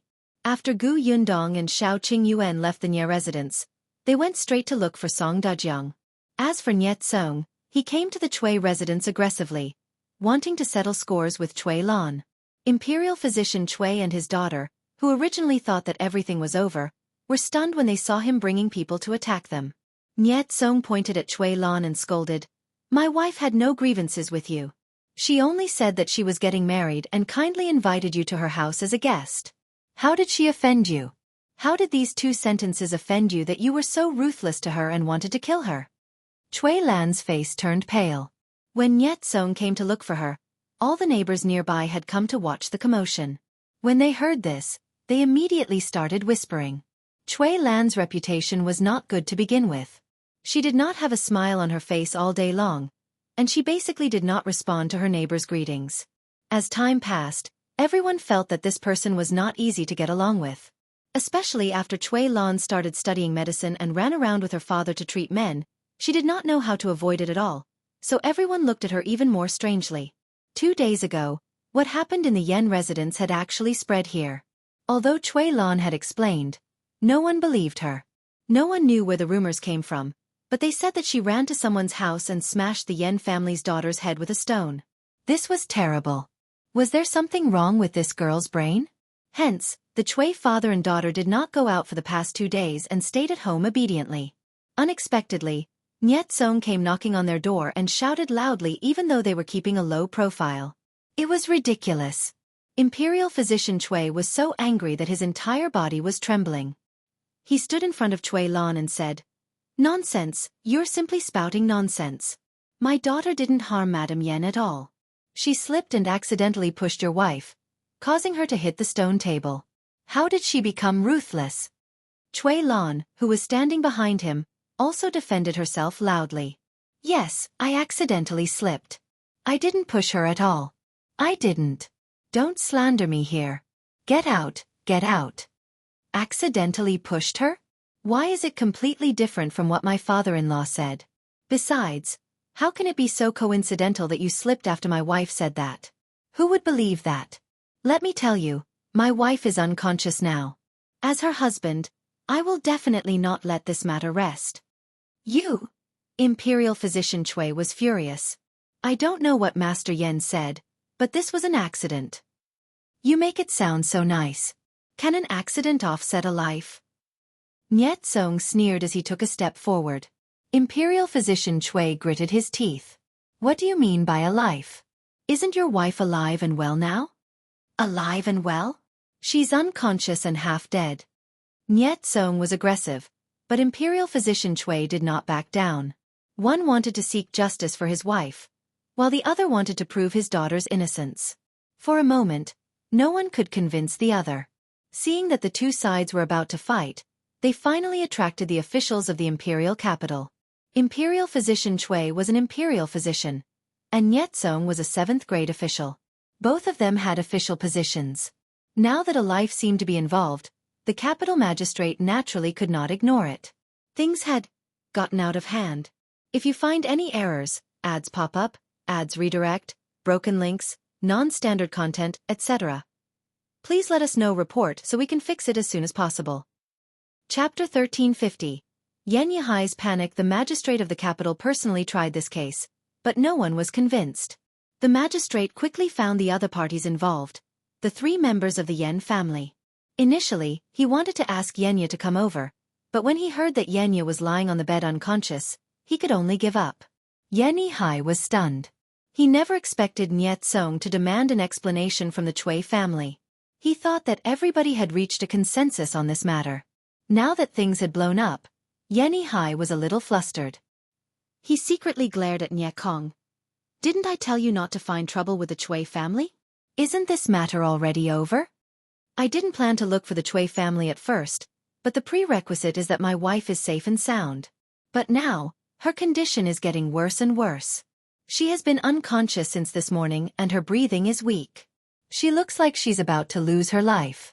Shouldn't I find the culprit and let Chui Lan die with my wife?" Yen Yihai's eyes widened in shock. "What did you say? She's unconscious and her breathing is weak? How is that possible?" "Why is it impossible?" Nyetsong said loudly. "Father-in-law, you said that Yenya would be fine if she used by Muzi. How did it become like this?" This. Yen Yihai suddenly felt a little guilty. When he saw Imperial Physician Chui beside him, he hurriedly said, "Yes, Imperial Physician Chui said that by Muzi can save Yenya's life." Nyetsong immediately sneered. "Doesn't that mean that the father and daughter have joined forces to harm my wife? All the more reason for me to settle the score with them." Yen Yihai said softly, "Then you should discuss it with me." "No matter what, I'm your father-in-law and Yenya's father." I was so angry that I couldn't care less. Nyetsong didn't look like he wanted to suppress his voice at all, so the magistrate in the hall heard him clearly. He didn't stop them and let them speak. Then, he figured out the cause and effect of the matter. Not only him, but the commoners outside also heard it clearly. Imperial Physician Chui, who was at the side, heard everything clearly. He immediately retorted, "I was telling the truth. By Muzi could indeed save Lady Yan's life. However, I didn't give by Muzi to her. Master Yen found another doctor to treat her. If anything went wrong during this process, it wasn't my fault." Nyetsong snorted. "Are you saying that the doctor my father-in-law found was useless?" Yen Yihai quickly explained. "How is that possible? Although the doctor I found can't compare to Imperial Physician Chui, his medical skills are not bad." The few of them wrangled around, and the hall was a little chaotic. The magistrate heard the gist of it and more or less understood the cause and effect. Hence, he immediately slammed the wooden stick heavily. "Silence. Answer my questions honestly." "Yes, sir." The magistrate swept his gaze across the people in the hall one by one. A moment later he began to ask. "From the beginning, Madame Yen was pushed to the ground and injured. Now, Madame Chui said that she accidentally pulled Madame Yen after she slipped. But Master Yen also said that Madame Chui was agitated and deliberately attacked. Both sides have their own arguments, but they can't prove themselves. In my opinion, why don't we go to the scene and reconstruct what happened to see whose confession is more reasonable?" Actually, in the eyes of the magistrate, what Master Yen said was quite problematic. After all, who would suddenly go crazy and attack after hearing 2 sentences? If you find any errors, ads pop up, ads redirect, broken links, non-standard content, etc., please let us know report so we can fix it as soon as possible. Chapter 1351. Simple. However, when he thought about Chui Lan's reputation and her personality, he felt that it was possible for her to be impulsive. Therefore, the magistrate suggested that they go to the scene to take a look. Nyetsong knew that this magistrate of the capital was a practical person, so he was never afraid of things getting out of hand. It was difficult to prove that she had really slipped. After all, it had been a few days. Could it be that the stone that caused Chui Lan to slip was still there? How could they prove it? But it did not matter. Nyetsong's original intention was not to prove this matter. As long as the magistrate investigated, some clues would naturally be dug out. For example, who was the person who had Imperial Physician Chui check their pulse and prove that they needed by Muzi to save their life? In any case, it was not Yenya. Yenya's injuries were not serious. How could an imperial physician like Imperial Physician Chui not notice? According to Nyetsong's understanding, when Imperial Physician Chui took the pulse, it was through the bed curtains. The person in the bed curtains reached out for Imperial Physician Chui to take their pulse, and Imperial Physician Chui did not see who was inside at all. The Yen family had deliberately found someone who needed by Muzi to save his life. How could there be no trace of such a thing? The magistrate could discover it if he investigated seriously. If he were to make deductions after discovering it, it would be obvious what the Yen family had done. As expected, the magistrate brought people to the backyard of the Yen residence. There was no way to determine if Cui Lan had slipped or done it on purpose. However, when he asked the servants in the residence, he heard that something was amiss. Soon, the magistrate realized that the person whose pulse Imperial Physician Cui checked back then was not second Miss Yen at all. It was someone who had been judged by another doctor to need by Muzi to save his life. After that person was brought back to the residence by Yen Yihai to recuperate for a day, Yen Yas accident happened. Imperial Physician Cui's expression turned extremely ugly when he found out. He suddenly pointed at Yen Yihai and said angrily, "Were you lying to me? You didn't use by Muzi at all. I understand. You didn't want to listen to your brother and give by Muzi to the Cui family, so you schemed to make me give up on by Muzi automatically. You even used your own daughter? No wonder. No wonder he felt that something was wrong when he took her pulse. That's right, that person's injuries didn't look like they had just happened." However, at that time, the Yen family kept criticizing Cui Lan in his ear. They cried, threw a tantrum, and wanted to settle scores. He loved his daughter so much that he was frustrated. He subconsciously ignored the details. Imperial Physician Cui was extremely ashamed. If he had discovered it earlier, his daughter might not have had to endure these rumors at all. Niet Song's face was also filled with disbelief. He looked at Yen Yihai and asked in shock, "Father-in-law, is what Imperial Physician Cui said true? For by Muzi, you actually deliberately let Cui Lan slip and push my wife? How could you do this? Did you want to kill her?" "I didn't," Yen Yihai denied. "How could I do such a thing? By Muzi was indeed used by Yenya. Otherwise, she wouldn't even be alive." He refused to admit that he had set up his daughter. He was even furious and wanted to pounce on Imperial Physician Cui. "Your daughter almost killed my daughter. Now, for the sake of her innocence, you want to push all the blame to our Yen family. Do you have a conscience?" The magistrate frowned, and someone immediately came up to stop Yen Yihai. Imperial Physician Cui had already regained his rationality. When he heard this, he sneered. "Master Yen, there's no need to be so agitated. It's actually very simple to prove who designed all of this. If you find any errors, ads pop up, ads redirect, broken links, non-standard content, etc., please let us know report so we can fix it as soon as possible." Chapter 1352. Song Dejiang appears. How do you prove it? Niet Song asked cooperatively. Imperial Physician Cui narrowed his eyes slightly. "Let me take young Madam Ni's pulse again. I can tell if she has used by Muzi." Yen Yihai's expression changed slightly. Then, he rejected him even more righteously. "That's impossible. If you take her pulse, what if you have selfish motives and play tricks? I don't agree." However, the magistrate nodded and said, "I think Imperial Physician Cui's method is feasible, but Master Yen is right. Imperial Physician Cui is involved, so it's not appropriate to diagnose Lady Yen. Just find another doctor." "Sir, Lady Yan's injuries are serious. Ordinary doctors might not be able to tell." Imperial Physician Cui frowned. He did not object to looking for others, but it was useless if they could not tell. However, Imperial Physician Cui was an imperial physician. How many doctors were better than him? Niet Song pursed his lips and looked at a subordinate behind the magistrate. The subordinate nodded slightly and went to the magistrate's side. "Sir, I heard that Imperial Physician Song left the palace yesterday and is resting at home. Why don't we try and ask Imperial Physician Song for help?" Imperial Physician Sui's eyes lit up. "That's right. Wasn't Imperial Physician Song a ready-made candidate?" "Imperial Physician Song?" The magistrate frowned. "That guy has a very strange temper.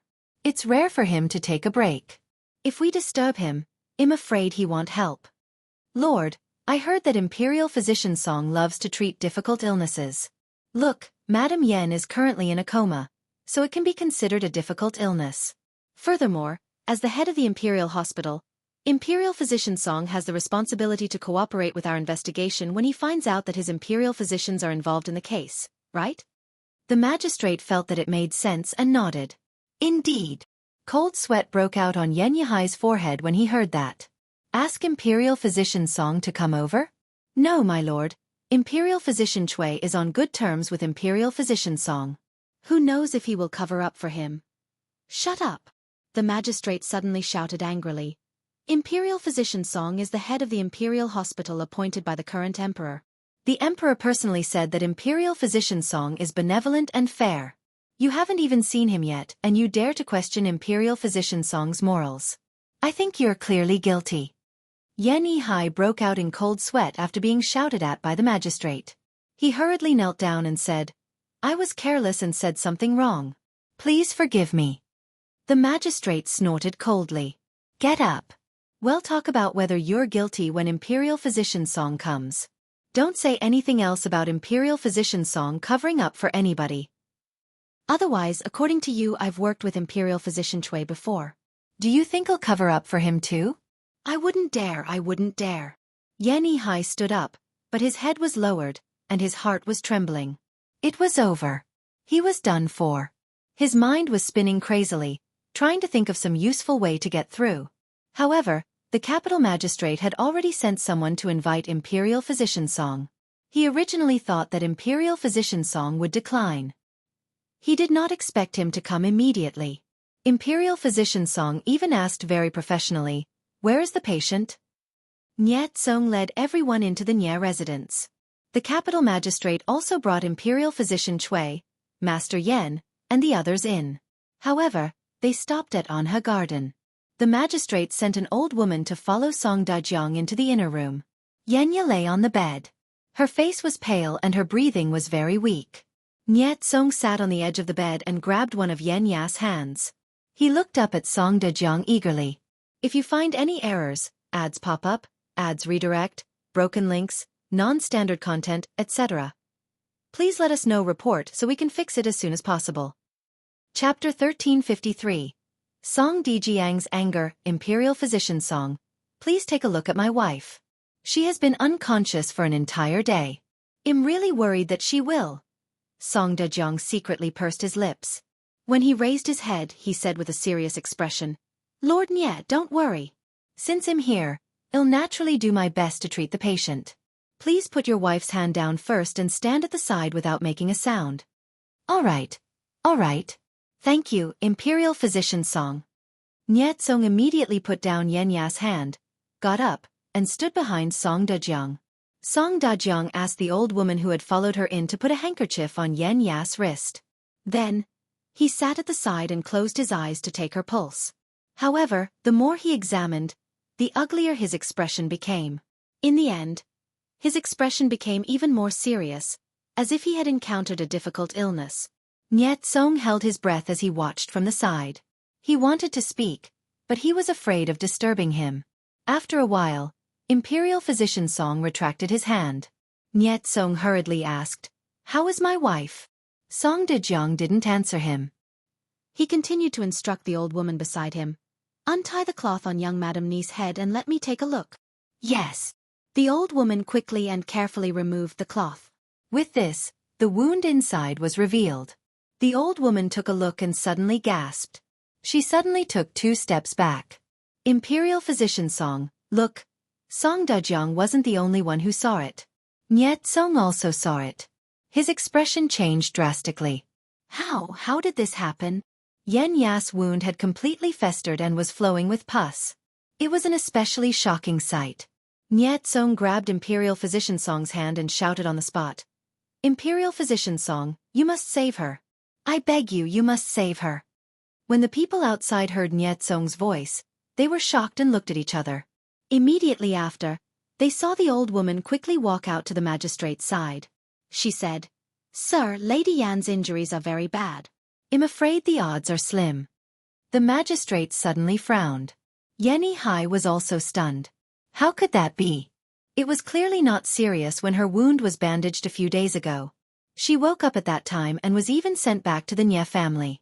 Imperial Physician Chui also pursed his lips. Although there might be a conspiracy in the Yen family, Yenya had indeed been pushed by Chui Lan. If Yenya's life could not be saved, then Chui Lan, At this moment, other than Yanling and her daughter, who had been silent the entire time, no one in the courtyard wanted anything to happen to Yenya. However, reality often did not go as planned. Soon, Song Dejiang came out with an ugly expression. Niet Song followed closely behind. However, his eyes were red and his hands were clenched tightly. He looked very agitated. The magistrate hurried forward and asked, "How is it?" Song Dejiang flew into a rage on the spot and said, "Nonsense, this is simply nonsense, too ridiculous. How can you treat illnesses like this? You're simply not thinking clearly. You don't take human lives seriously." The magistrate hurriedly got an old woman to pour him a cup of tea. After he drank it, he asked, "How is it? Can you tell the seriousness of Madame Yan's injuries? Did she use by Muzi?" Yan Yihai and Imperial Physician Chui immediately became nervous. Song Dejiang slammed the table on the spot. "Of course she's never used by Muzi. Not only has she never used that, but she's also used the wrong medicine." "What do you mean?"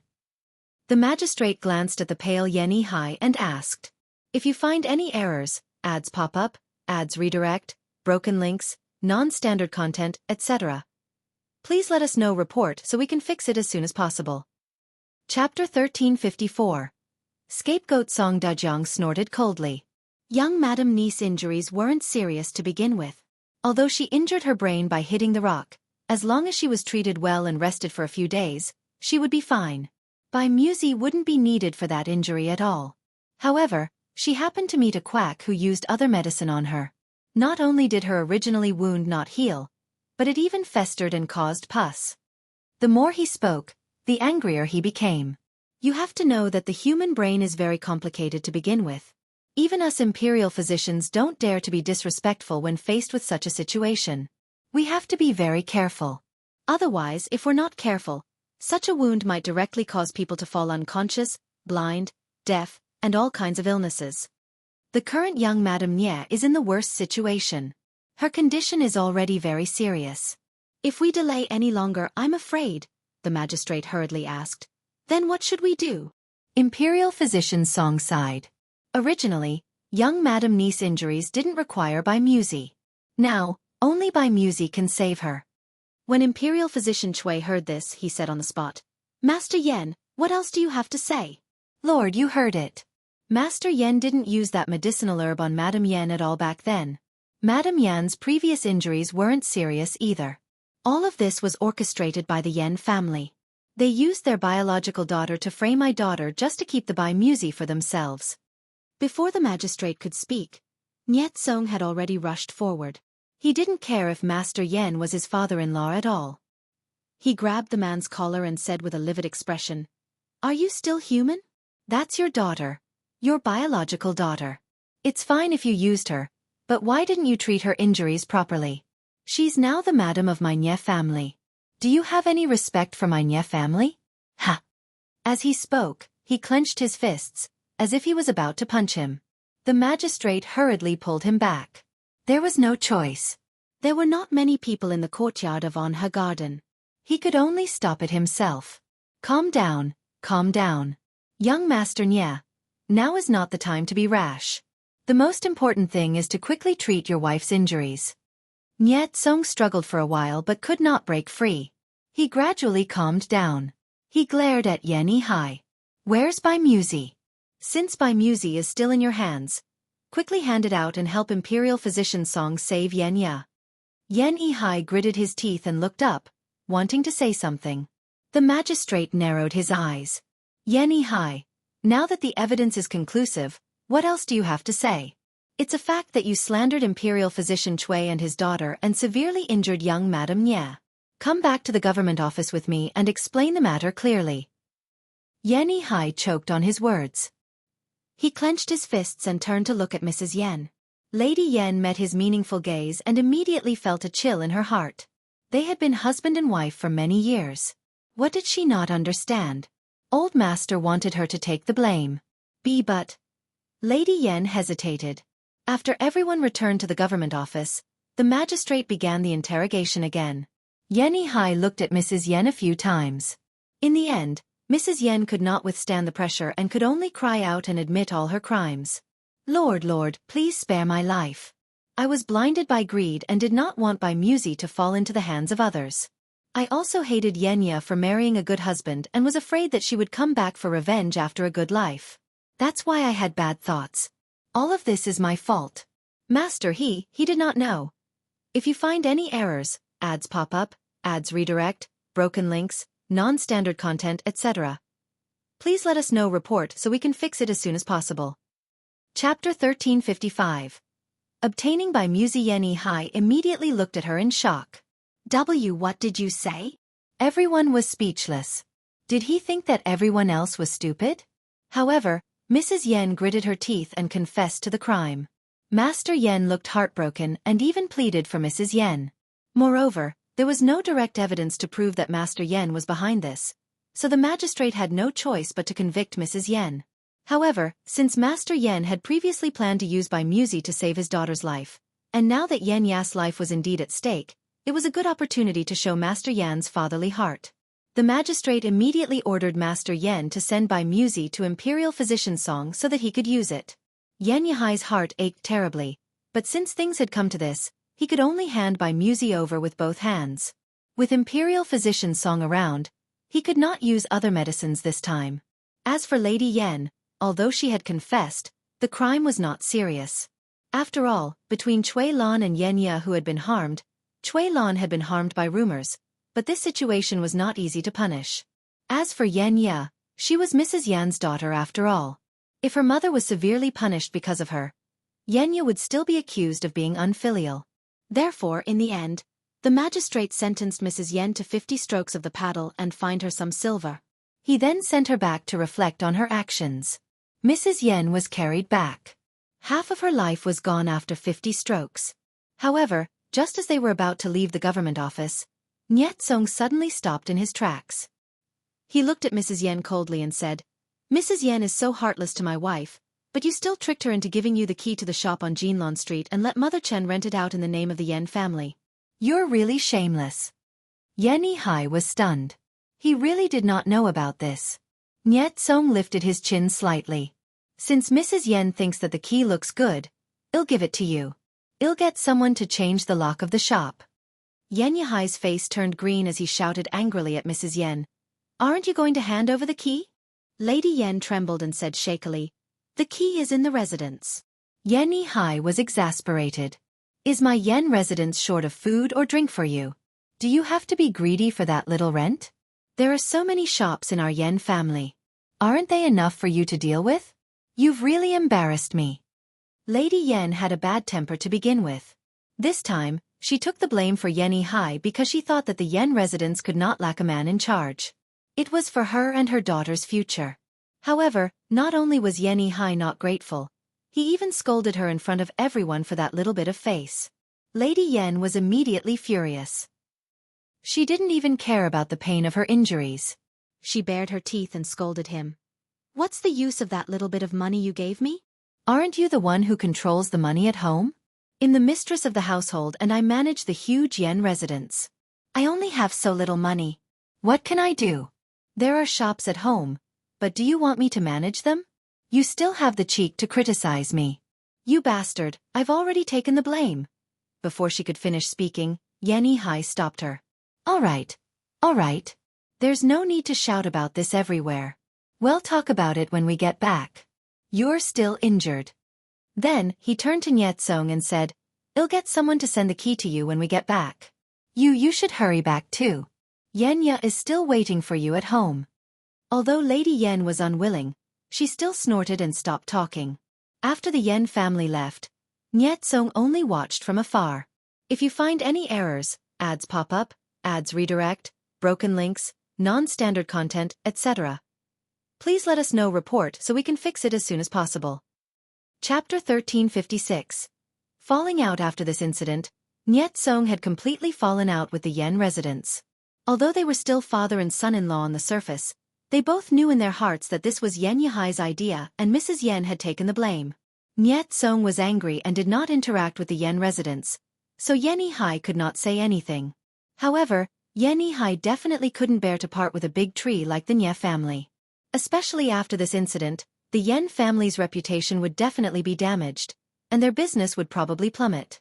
After all, no one wanted to do business with someone with a problematic reputation. This time, they had really suffered a double loss. Because of this, Yihai was even more unwilling to give up on the Nye family. It didn't matter. Their relationship was stiff now because Yenzheng was in a fit of anger. However, Yenya's mother was still in the residence, and Yenya had that kind of personality.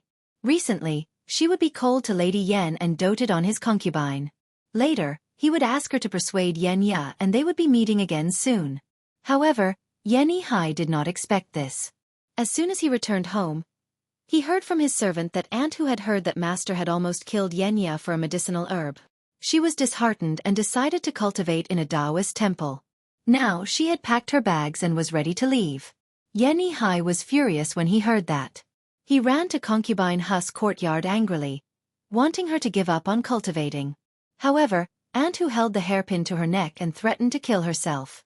Yihai was shocked when the usually weak woman suddenly became so crazy. For a moment, he did not know what to do. He had encountered too many things today, causing his mind to be in a mess. However, at this moment, Yenzheng came to the door again, saying that he was worried and wanted to personally retrieve the key. When he heard that aunt who had almost committed suicide, he immediately rushed over and said that Yihai was going to vent his anger on aunt who due to the loss of Muzi. She took the key and protected aunt who as she left the Yen residence. Yihai did not dare to push it too far. If something happened to aunt who, the Yen family would be worse off if word got out. They would no longer have a place in the capital. Therefore, when Yenzheng left with aunt who, Yihai did not stop her. He thought that it would be good for her to calm down first. He did not expect that once she left, she would never have the chance to come back. Because the Taoist temple that concubine who went to later had a background, the Abbey Dean was once the eldest princess. Even though this princess was already old and had long cut off all ties with the imperial family, with Yihai's status, even if this eldest princess was someone hated by the imperial family, he did not dare to offend her. Yenzheng first brought aunt who back to the Nye residence and let her meet Yenya. After the mother and daughter spoke, he arranged for her to stay and sent her to the Taoist temple another day. Then, Yenzheng returned to Anhe Garden and looked at Gu Yundong, Shao Qingyuan, and Song Dejiang, who were already sitting in the room. Song Dejiang was holding by Muzi, but he was glaring at Gu Yundong as if he had a feud with her. Yenzheng walked over and sat on the edge of the bed to look at Yenya's forehead. Her forehead was deliberately injured. In fact, Yenya's injuries were almost healed.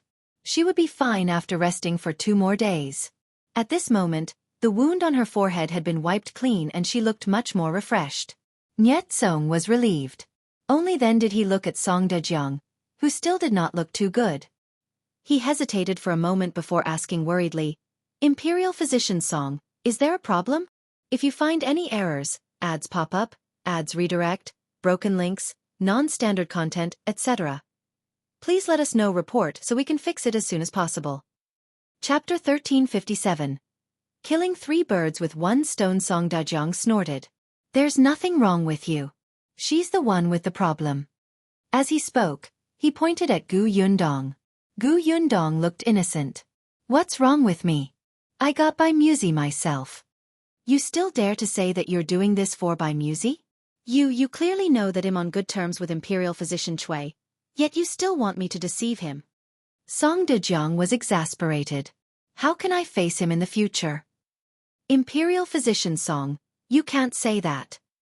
Gu Yundong's expression was even more upright as she said in all seriousness, "If it weren't for me, Imperial Physician Chui and his daughter would still be scolded by the neighbors. My plan was for you to lie, but this is a white lie. Look, Chui Lan has also been proven innocent. Since I've helped her, it's not too much for me to take by Muzi as a reward, right?" Song Dejiang couldn't win against her, but she was right. He snorted and turned his head. He happened to see Yenya beside him. He did not expect Yenya to agree with him and even look at Gu Yundong with slight envy and admiration. Actually, at first, Yenya did not know that Gu Yundong had thought of this method. She only thought that she and Yenzheng had discussed it together. Only later did Yenzheng tell her. Although Gu Yundong's main goal was by Muzi, her plan was to kill 3 birds with 1 stone. Yenya had always stayed in the Yen residence and had never seen such an intelligent woman like Gu Yundong. Yenzheng also noticed her gaze.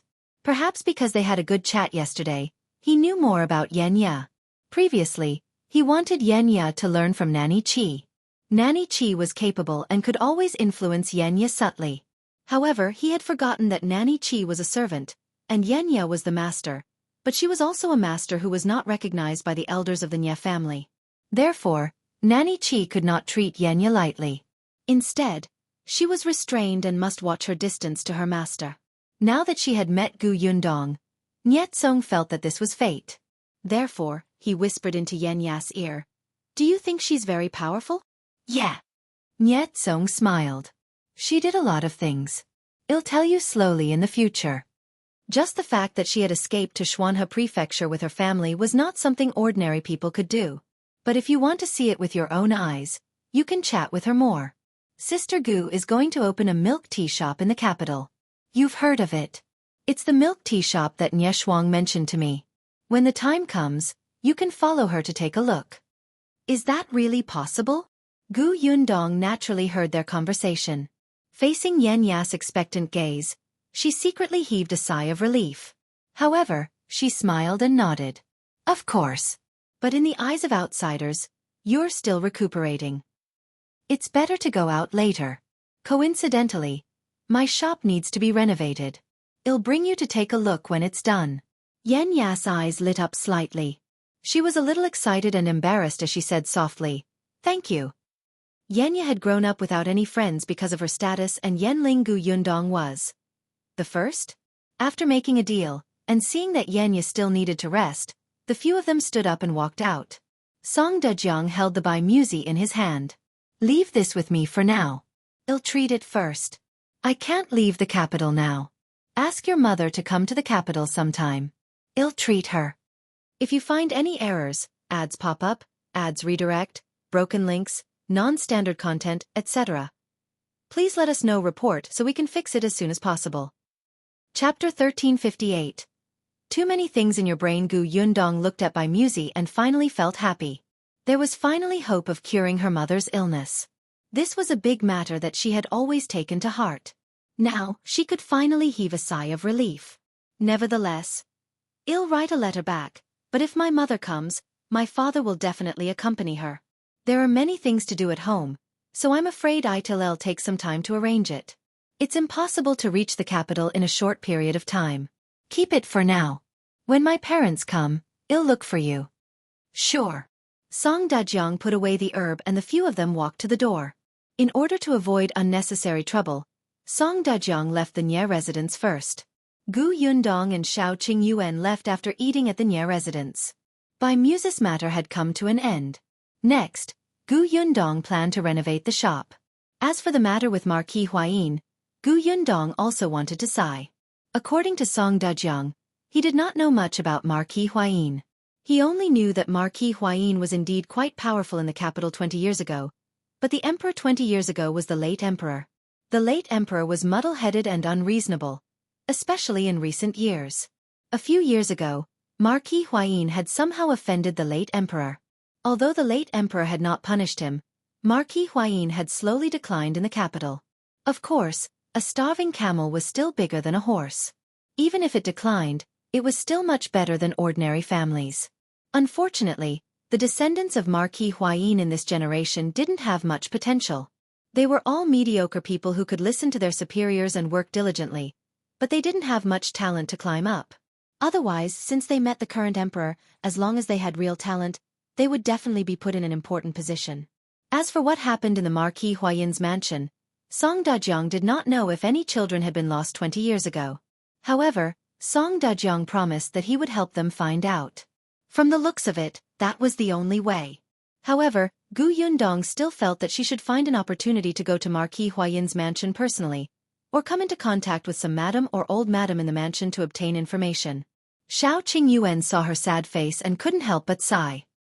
He pulled her over and patted her head. "Aren't you tired of having so many things in your head?" We've just found Bai Muzi, and you're still busy renovating the shop. You also have to think about the Marquis Mansion's matters. You don't even give yourself time to rest. How tiring is that? Didn't we agree that there's no hurry for the Marquis Mansion's matters? Take it slow. Anyway, we're already in the capital, and they can't escape. Besides, don't you still have me? Don't you have a lot of things to do too? You still have to look for Song Dejiang tomorrow to learn medicine from him.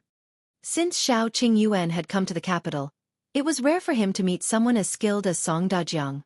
Naturally, he had to learn some skills from him. Moreover, Song Dejiang liked to discuss medicine with Shao Qingyuan. He realized that Shao Qingyuan was especially smart in this aspect. Sometimes, when he went to a dead end, Shao Qingyuan would change his direction and give him ideas. Therefore, after Shao Qingyuan entered the palace, Song Dejiang refused to let him go. Even though they had only discussed for a day, both sides had gained a lot. Actually, part of the reason why Song Dejiang helped so readily this time was because of Shao Qingyuan. After all, he was the head of the Imperial Hospital. If he was exposed for doing such a thing, the consequences would be serious. If you find any errors, ads pop up, ads redirect, broken links, non-standard content, etc., please let us know report so we can fix it as soon as possible. Chapter 1359. Mrs. Yu Song Dejiang had been on leave for the 2 days, so he naturally wanted to take this opportunity to continue discussing with Shao Qingyuan. Gu Yundong knew that he liked medicine, so she could not wait to take on everything. She wanted him to focus on learning and work hard to learn all of Song Dejiang's skills. After all, this was a rare opportunity. Shao Qingyuan knew what she was thinking, and his heart instantly ached. He couldn't help but tighten his grip on her. None of my matters are as important as yours. Gu Yundong smiled and kissed him. All right, I promise you. I'll take my time and do one thing at a time. First, Before she could finish speaking, Shao Qingyuan pressed her down. First of all, we should have a child. The blanket was lifted. Before Gu Yundong could hide the shock on her face, it was covered by the blanket. The sky darkened, and the house was filled with spring. Gu Yundong woke up late the next day. Shao Qingyuan had already gone out. She could not help but rub her back. Suddenly, she felt lazy and did not want to get up. She did not want to go out. Anyway, Shao Qingyuan had told her to take it slow. He had worked so hard last night. Gu Yundong was a little indignant. She might as well rest at home today and not go anywhere. When Tong Shuitao came in, she saw her miss lying on her back on the bed, looking at the bed curtains above her head and thinking about life. She couldn't help but be curious. Miss, what's wrong? It's fine. I'm just a little lazy and don't want to get up. Tong Shuitao immediately went to her side and asked, Then should I bring you food? Might as well. Tong Shuitao went out. Gu Yundong put on a cloak and walked to a shelf to rinse her mouth and wash her face. After washing up, she went back to bed. It was already cold in the capital at this time of the year. It was early October, and no one knew when it would snow in the capital. Not long after, Tong Shuitao brought in hot porridge and buns. Miss, when I went out this morning, I walked around the alley. I bought these buns at the entrance of the alley. I saw that the business there was especially good. I heard that it's an old business in Heartwarming Alley. It's been selling buns for many years. The skin is thin and the filling is big. Gu Yundong took it and tore open a corner. Instantly, gravy flowed out. The skin was indeed thin and the filling was big. It looked quite appetizing. Miss, is it good? Yes, it's not bad. Buy some again tomorrow. Tong Shuitao was overjoyed. Sure. Gu Yundong ate porridge and buns at the same time. After eating and drinking her fill, she wanted to cover herself with a blanket and listen to Tong Shuitao talk about the novelty of Heartwarming Alley. Unexpectedly, her plan to stay in bed for the entire day was foiled. Someone knocked on the door outside. Tong Shuitao ran to open the door and came back to say that it was the sister-in-law from next door. Gu Yundong could only ask Tong Shuitao to invite her to the central room to rest for a while. She quickly got up, dressed, and tidied herself up. When she reappeared in the central room, it had been quite a while. The sister-in-law next door was looking up at the environment of the house with a hint of envy in her eyes. Gu Yundong had heard from Tong Shuitao that the house next door was also a triple-entry house. However, that house was left behind by their ancestors. Now, their family was 3 generations in the same house, and all 20 to 30 people lived together. The old master only had 4 sons and a daughter. In addition, he had a few daughters-in-law and grandchildren from the next generation. They did not split up. Wouldn't the entire house seem crowded? The sister-in-law in front of her was the wife of the eldest son next door. Her surname was Yu. If you find any errors, ads pop up, ads redirect, broken links, non-standard content, etc., please let us know report so we can fix it as soon as possible. Chapter 1360. Wenzheng. The big tree Gu Yundong smiled and went forward. You must be sister-in-law Yu. I'm sorry to have kept you waiting. Sister Gu, please don't say that. I came to disturb you without telling you in advance. Please don't take offense. How come? I saw that you guys had just moved in, so I came to take a look. I wanted to come over a few days ago, but I saw that you guys went out early in the morning and looked very busy, so I didn't come. You didn't go out today, so I made some bean buns at home for you to try. Don't despise them. Mrs. Yu pushed the basket on the table forward and smiled. Gu Yundong hurriedly smiled. How can I do that? I've troubled sister-in-law Yu. Sigh. We'll be neighbors in the future. There's no need to worry. I see that you've just arrived. If you need any help in the future, just look for us. Gu Yundong nodded. Then I won't stand on ceremony. There's no need to stand on ceremony. By the way, where are you guys from? Gu Yundong saw that she looked like she wanted to chat and felt a little helpless. However, the other party did not have any ill intentions. She also wanted to understand the situation in Heartwarming Alley, so she chatted with her. We came from the Xuanhe Prefecture. Xuanhe Prefecture? That's far away. It's your first time in the capital, so you have to be more careful. People will freeze to death in another 10 days or so. You have to prepare the charcoal first, or your lives won't be easy. All right, thank you for your reminder, sister-in-law. Mrs. Yu waved her hand. What kind of reminder is that? I was just saying. By the way, what are you guys doing in the capital? Is your man preparing to participate in the imperial examination? Gu Yundong's mouth twitched. You think too much. It was not the time to come to the capital to participate in the imperial examination. Moreover, Heartwarming Alley was lively and noisy. It was not suitable for students to buy a house and live there. Gu Yundong smiled. No, we're just here to open a small shop and do some small business. I see. Mrs. Yu nodded. She knew what to do. Then I have to tell you first. It's not easy to do business in the capital, especially opening a shop. It's best to find a backer. Otherwise, someone will find trouble. Right. Gu Yundong frowned. Mrs. Yu was right. Whether it was in Fengkai County or the Xuanhe Prefecture, she did have someone backing her up. Although the shop in the capital was also in partnership with Madame Dai, Nie Shuang, and the others, most of their forces were in the Xuanhe Prefecture. Moreover, there were too many high-ranking officials and nobles in the capital. Her milk tea shop was unique. Who knew how many people would covet it? She had no foundation in the capital. If she opened her business rashly, she would easily become a fat piece of meat in the eyes of others. Yes, she had to find a backer, and one that no one dared to provoke. Gu Yundong began to choose suitable candidates in her mind. In the end, she thought of Wenzheng. Well, he was indeed a big tree here. According to Niet Song, Wenzheng had just arrived in the capital when he was promoted to the Assistant Minister of Official Personnel Affairs by the Emperor. In the past, Wenzheng was only a small official in the Hanlin Academy. His position immediately skipped a few levels when the new emperor ascended the throne, and it shocked many people.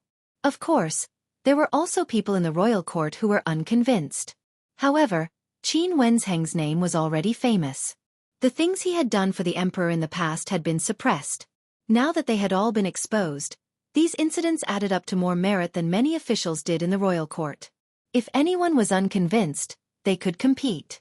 If you find any errors, ads pop up, ads redirect, broken links, non-standard content, etc., please let us know report so we can fix it as soon as possible.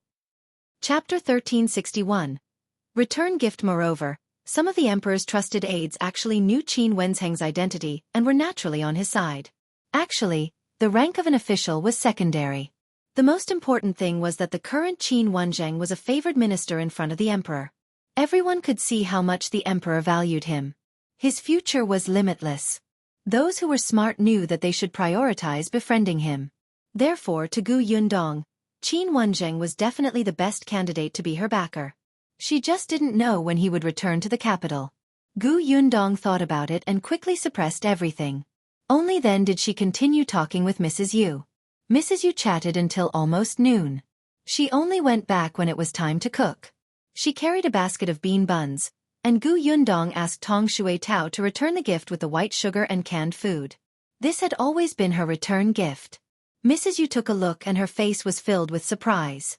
She had never seen canned food before, but white sugar was rare in the capital. However, they were almost never gifts, especially not the first meeting gift. Not only was this thing expensive, but it was also not easy to buy. This daughter-in-law of the Shao family was really generous. Mrs. Yu walked out of the Shao family's house in a daze. Gu Yundong finally heaved a sigh of relief. Tong Shui Tao poured her a cup of hot tea and sighed. Sister-in-law Yu is really eloquent. Gu Yundong nodded in agreement. It was also a skill to be able to chat so well with the first time they met. However, she did know a lot from Mrs. Yu. The most important thing now was to prepare the charcoal fire, lest they wouldn't have a place to buy it when it got cold. Thus, in the afternoon, Gu Yundong brought Tong Shui Tao out. The two of them went to the shop first. Last time, because of Mother Chen, they only stayed at the door for a moment and did not have the time to take a good look at the inside. Due to Muzi's matter, she did not have the time to come over these few days. Since she was out today, she could take a look at the situation of the shop. She would draw the blueprint later so that she could find someone to renovate it. Gu Yundong opened the door of the shop and saw someone peeking out from the shop next door. They might suspect that she was here to rent a house. Gu Yundong ignored them and strolled around the shop. Perhaps Mother Chen had planned to rent it out, so the shop was very clean. At this moment, there was only a little dust, and it did not look messy. The shop here was somewhat similar to the one in the Xuanhe prefecture, but this one was bigger. Another thing was that the position of the backyard was different. It would not make much of a difference if she renovated it later. Gu Yundong looked at the shop in front of her and then at the backyard. The backyard was originally for people to live in. It was also a huge project to set it up as private rooms. As for the second floor, Gu Yundong was very satisfied after looking at it. This floor was slightly higher and had a better view. It was also as spacious as the first floor and could receive many guests. Gu Yundong rubbed her chin and walked around the shop. Finally, she went back in satisfaction. On the way back, they strolled around Hatai Alley and found a few shops with relatively fair prices. After buying things like charcoals and furnaces and heaters to ward off the cold, the two of them slowly returned home. Seeing that it was still early, Gu Yundong took out a brush and paper and began to draw the renovation plan of the shop. Actually, there was no need to think too much about it. The interior decoration was similar to the Xuanhe Prefecture's new tea pavilion. Gu Yundong felt that since it was a branch, it would be best if the shops were all of the same style. That way, they would have more characteristics. If you find any errors, ads pop up, ads redirect, broken links, non-standard content, etc., please let us know report so we can fix it as soon as possible. Chapter 1362. Carpenter Pang. Therefore, Gu Yundong quickly had some ideas in her mind. She drew quickly and steadily, and it did not take long for her to draw the rough blueprint. Then, she began to adjust and modify where she was not satisfied. After the painting was done, Shao Qingyuan happened to return. Gu Yundong quickly showed him the blueprint. How is it? Do you feel that there's anything that needs to be changed? There are even more madams and young ladies from aristocratic families in the capital. Most of them have their own circles or people whom they don't like. They care more about their status. They have clear ranks and might need too few rooms. Gu Yundong pondered for a moment. That was indeed the case. These madams of aristocratic families valued their privacy. They were still a little different from the Xuanhe prefecture. There were too many high-ranking officials and nobles in the capital. Gu Yundong pointed at the blueprint. So, the second floor should also be private rooms? Yeah. Gu Yundong was about to draw another one when Shao Qingyuan pulled her over. It's late. You should draw tomorrow. Let's eat first. Okay. Gu Yundong immediately put down the brush and paper in her hand. The next day, Shao Qingyuan didn't go out again. After Song Dejiang's rest days ended, he still had to be on duty at the Imperial Hospital. Gu Yundong sat in her room and started to paint again on the design of the second floor. In the afternoon, she went to look for a carpenter with Shao Qingyuan. She had been familiar with Uncle Feng. Now that she had to find an unfamiliar carpenter, she would probably have to explain what she had drawn again. The carpenter they found was introduced by Cong. His surname was Pang, and it was said that his craftsmanship was very good. He was also reliable and had a fair price. When Yundong and the other man went over, Carpenter Pang was making a box cage. There was a lot of demand for carpenters these days, so there were also many people in this industry. Naturally, the competition was equally intense. According to Wenzheng, Carpenter Pang's business was mediocre. He took on the work of his neighbors because he worked slowly and had a stubborn temper. One of his 2 disciples was mute, and the other was a taciturn person. But it had to be said that there was a reason for slow work to produce fine work. Carpenter Pang was slow because he was meticulous. If there was anything wrong, he would rather restart the work. He was very responsible when doing things. Even if you urged him to hurry, he would not hand it over casually. In Yundong's opinion, this should be considered Carpenter Pang's obsessive-compulsive disorder. Therefore, no one came to look for him for urgent work. In addition, there were some competitors who did not like Carpenter Pang and ruined his reputation outside. He and his 2 disciples were people who worked hard and did not know how to explain. As time passed, business naturally decreased. Fortunately, his neighbors knew his personality and craftsmanship. Most of them were relieved to leave it to him. Carpenter Pang's current work was also recommended by his old clients. For example, Yundong. Wenzheng knew him because when he got married previously, he had seen an exquisite makeup box from Yihai. He knew that aunt who had gotten someone to get Carpenter Pang to make it a few years ago. After using it for a few years, the makeup box was still very sturdy and beautiful. Later on, Wenzheng also asked Carpenter Pang to make a few things. They were all very good. This time, Yundong wanted to renovate the shop, so he directly introduced him to her. Carpenter Pang was in his 30s and was not good with words. When he saw Yundong and Shao Qingyuan enter, he quickly stood up and let them sit. Then that was it. He didn't want to pour them a glass of water. He turned around and continued to make his box. Yundong had heard that he had gotten married a few years ago. Later, his wife had passed away and he did not even have a child. If you find any errors, ads pop up, ads redirect, broken links, non-standard content, etc., please let us know report so we can fix it as soon as possible. Chapter 1363. Slow work. It was not that no one had tried to matchmake him all these years, but when they heard that his 2 disciples had no parents and had to rely on him to raise them, they all retreated. Moreover, Carpenter Pang did not seem to be interested in getting married and having children, so he had been single until now. However, to him, his 2 disciples were equivalent to his biological sons. Fortunately, although his 2 disciples were also taciturn, they still knew how to treat their guests. They hurriedly poured water for them and continued to stand at the side to help Carpenter Pang. Yundong watched from the side for a moment, and knew that Carpenter Pang was indeed the kind of person who was neither arrogant nor rash. He was very stable. Yundong explained the purpose of her visit. I want to renovate a shop. It has 2 floors and a courtyard at the back. It's at Jinlong Street. The shop is a little big, so it might take some time. I wonder if Master Pang can take on this job. Carpenter Pang was stunned for a moment. A shop? And it was a 2-story one? Before he could say anything, the 2 disciples behind him looked at Yundong and Shao Qingyuan excitedly. This was a big job. If they did it well, the payment this time should not be low. Actually, they had very little work to do now, especially when the weather was cold. Their business was even less. When the box in their master's hand was ready, they would have nothing to do. They did not expect such a huge job to suddenly come. How could they not be excited? His 2 disciples looked at Carpenter Pang expectantly. Carpenter Pang quickly came back to his senses. His eyes were also slightly glowing, and he rubbed his hands uncomfortably. After pausing for a moment, he still reminded them in advance. I can accept the job, but I'll tell you the truth. I work slowly, especially for such a big shop. I have to take a look first and discuss with you what's appropriate. I can't deliver work in a short period of time. It doesn't matter.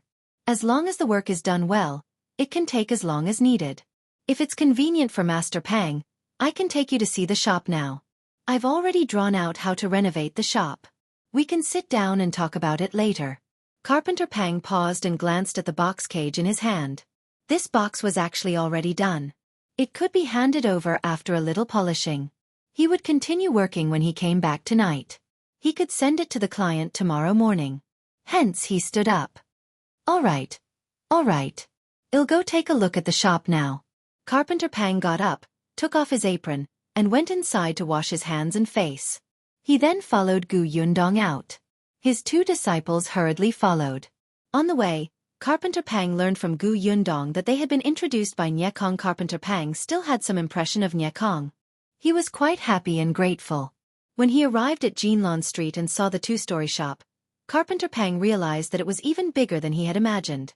He brought his 2 disciples around and circled it twice before returning to the shop in front. When he saw Gu Yundong and Shao Qingyuan talking, he quickly went forward excitedly. Young Master Shao, Madam Shao, well, take on this job. Gu Yundong nodded and asked them to sit. Then she took out the blueprint. In that case, I'll tell Master Pang about the situation of the shop. Okay, go ahead. My shop will sell milk tea. It's similar to a tea house, but it's different from ordinary tea houses. My tea house is specially used to receive women, so the decorations inside are different from other shops. If you find any errors, ads pop up, ads redirect, broken links, non-standard content, etc., please let us know. Report so we can fix it as soon as possible. Chapter 1364. Accepting the job specializing in receiving women? This was the first time Carpenter Pang had heard of this. He felt that it was very novel. Gu Yundong pointed at the blueprint. This is what the interior of the shop looks like. Master Pang, take a look. As expected, Carpenter Pang lowered his head and his eyes immediately lit up. This blueprint was too clear. Almost at first glance, he could imagine what the shop would become in the future. Carpenter Pang had also renovated shops in the past. Most of the time, it was the client who told him where to add cabinets and boxes. No one had ever drawn such a detailed blueprint to tell him the final result. It was just that there were some things that he could not understand, but Gu Yundong would explain. There were even some data on it. Carpenter Pang looked at the blueprint lovingly. Even his 2 disciples standing behind him could not help but swallow their saliva. After introducing the renovations to the shop in front and the courtyard at the back, it was finally time for the situation on the 2nd floor. Carpenter Pang frowned slightly when he saw the 2nd floor. Gu Yundong knew how to draw, but she did not know much about architectural design. In the past, when she was building a house, Feng Danning would tell her how to modify it. He would tell her which parts were unreasonable and what could not be done, or if the data was too idealistic. She would slowly modify what problems might arise. Gu Yundong had to listen to Carpenter Pang's professional opinion. As expected, Carpenter Pang shook his head at some places on the 2nd floor. To make the 2nd floor look like private rooms, the project was a little big. Many places had to be demolished and rebuilt, so Gu Yundong's blueprint was not very accurate. There was no other way. Gu Yundong handed the blueprint to Carpenter Pang. How about this? I'll tell you how many rooms I want on the 2nd floor and how the layout is. Master Pang, you can decide for yourself after taking the measurements. How about that? Carpenter Pang was stunned. Is that appropriate? Yes, of course. Carpenter Pang looked at Shao Qingyuan again. After all, in their eyes, Shao Qingyuan was the head of the family. Shao Qingyuan nodded. Listen to her. Carpenter Pang was relieved. Gu Yundong and Carpenter Pang talked about some details. Both parties signed a contract and confirmed that Master Pang would start work the next day. After Gu Yundong paid the deposit and the key to the shop, the group left. Now that the renovation was done, the next step was to recruit people. This gave Gu Yundong a headache. In the Xuanhe Prefecture, Madame Dai and Ye Shuang had taken care of recruitment matters. She had only arranged for 2 people. Now that she was in the capital, she was really unfamiliar with the place. Where could she recruit people? Especially since the milk tea shop was a novel business, she was worried about hiring ordinary people to work in the shop. It seemed that she could only buy some. The others were fine.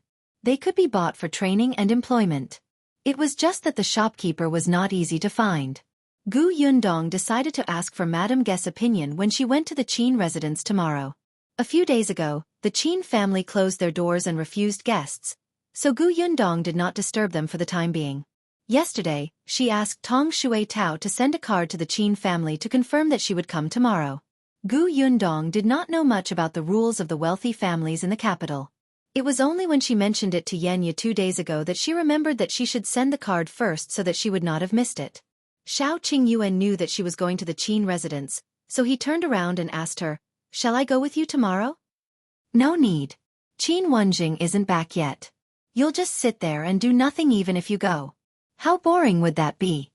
Shao Qingyuan thought about it and agreed, so he didn't mention it again. If you find any errors, ads pop up, ads redirect, broken links, non-standard content, etc., please let us know report so we can fix it as soon as possible. Chapter 1365. I want this shop the next morning. Gu Yundong brought Tong Shui Tao directly to the Qin residence.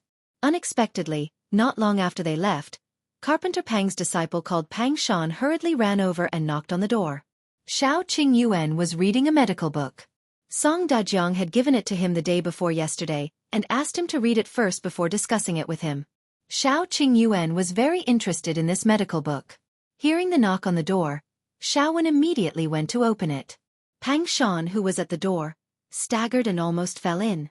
Shaowen quickly supported him and asked, "Why are you so flustered? What happened?" Pang Shan swallowed his dry throat and said in a panic, Someone came to the shop to cause trouble. Master is not allowed to work."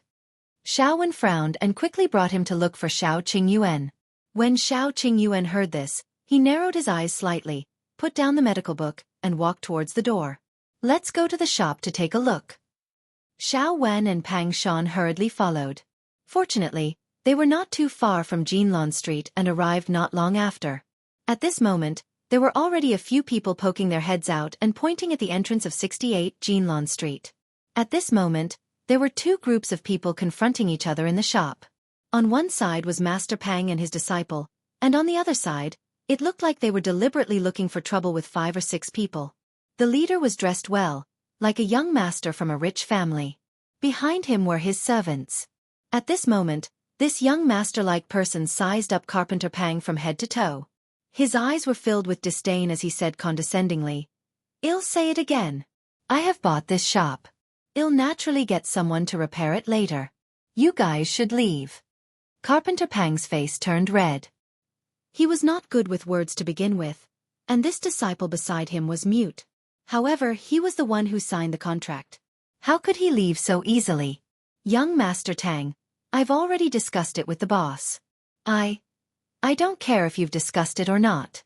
Anyway, I'll leave my words here. If you continue to work here, I won't be polite to you. Think about it yourself. Should you leave now, or should I get someone to throw you out?" Young Master Tang was also very unhappy. He had long taken a fancy to this shop. However, he did not expect that he would act too late. Just a day later, the shop was bought by a woman surnamed Nye. He had asked around. That woman surnamed Nye was not from the capital. Her family was in Xuanhe Prefecture and she was rich. That was why she came to the capital to buy a shop. Her only backer in the capital was her brother, Nye Tsong, who was a 7th grade official. It was just a 7th rank official. Young Master Tang didn't fancy him. After all, he wasn't someone without a backer. He even felt that it was the Nye family's honor that he had taken a fancy to this shop. Therefore, young Master Tang came to look for her twice and said that he wanted to buy it. Although he had lowered the price, he was not bullying others, right? However, that woman surnamed Nye did not agree. Young Master Tang felt that she did not know what was good for her and wanted to use other methods. But at this moment, that woman actually left behind this shop and ran back to the Xuanhe Prefecture. Young Master Tang thought that Nye Shuang was afraid of offending him, but she didn't want to sell the shop, so she simply escaped reality. As a result, this shop had been empty. Young Master Tang's temper even rose. "If you have the ability, just leave it here. I'll keep an eye on you and see when you will return to open the shop. If you dare to open the shop, I will dare to come and find trouble. If you find any errors, ads pop up, ads redirect, broken links, non-standard content, etc., please let us know report so we can fix it as soon as possible." Chapter 1366.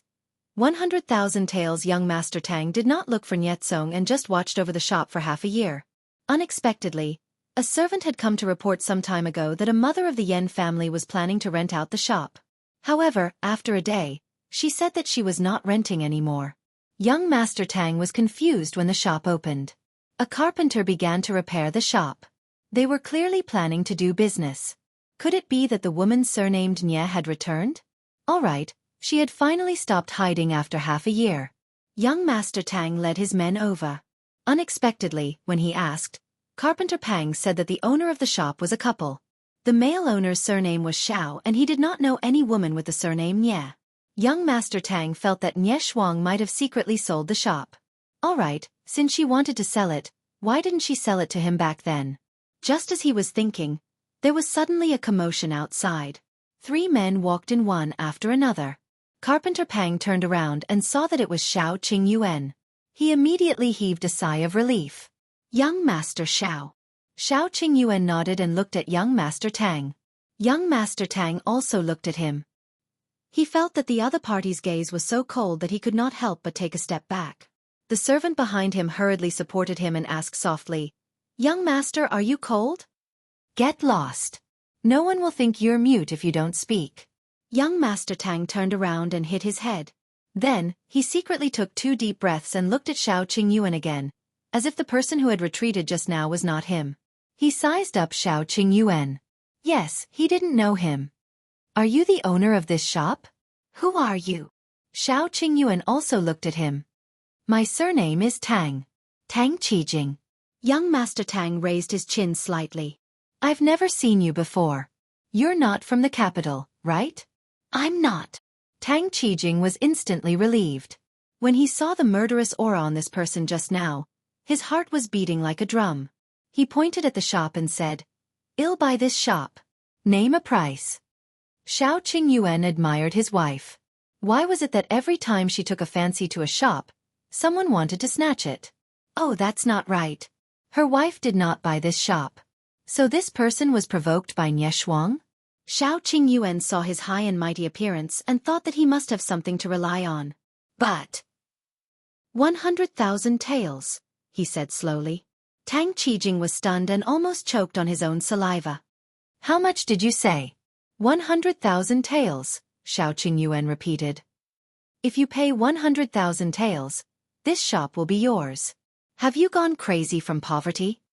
100,000 Taels? It was more than enough to buy 10 or 20 shops.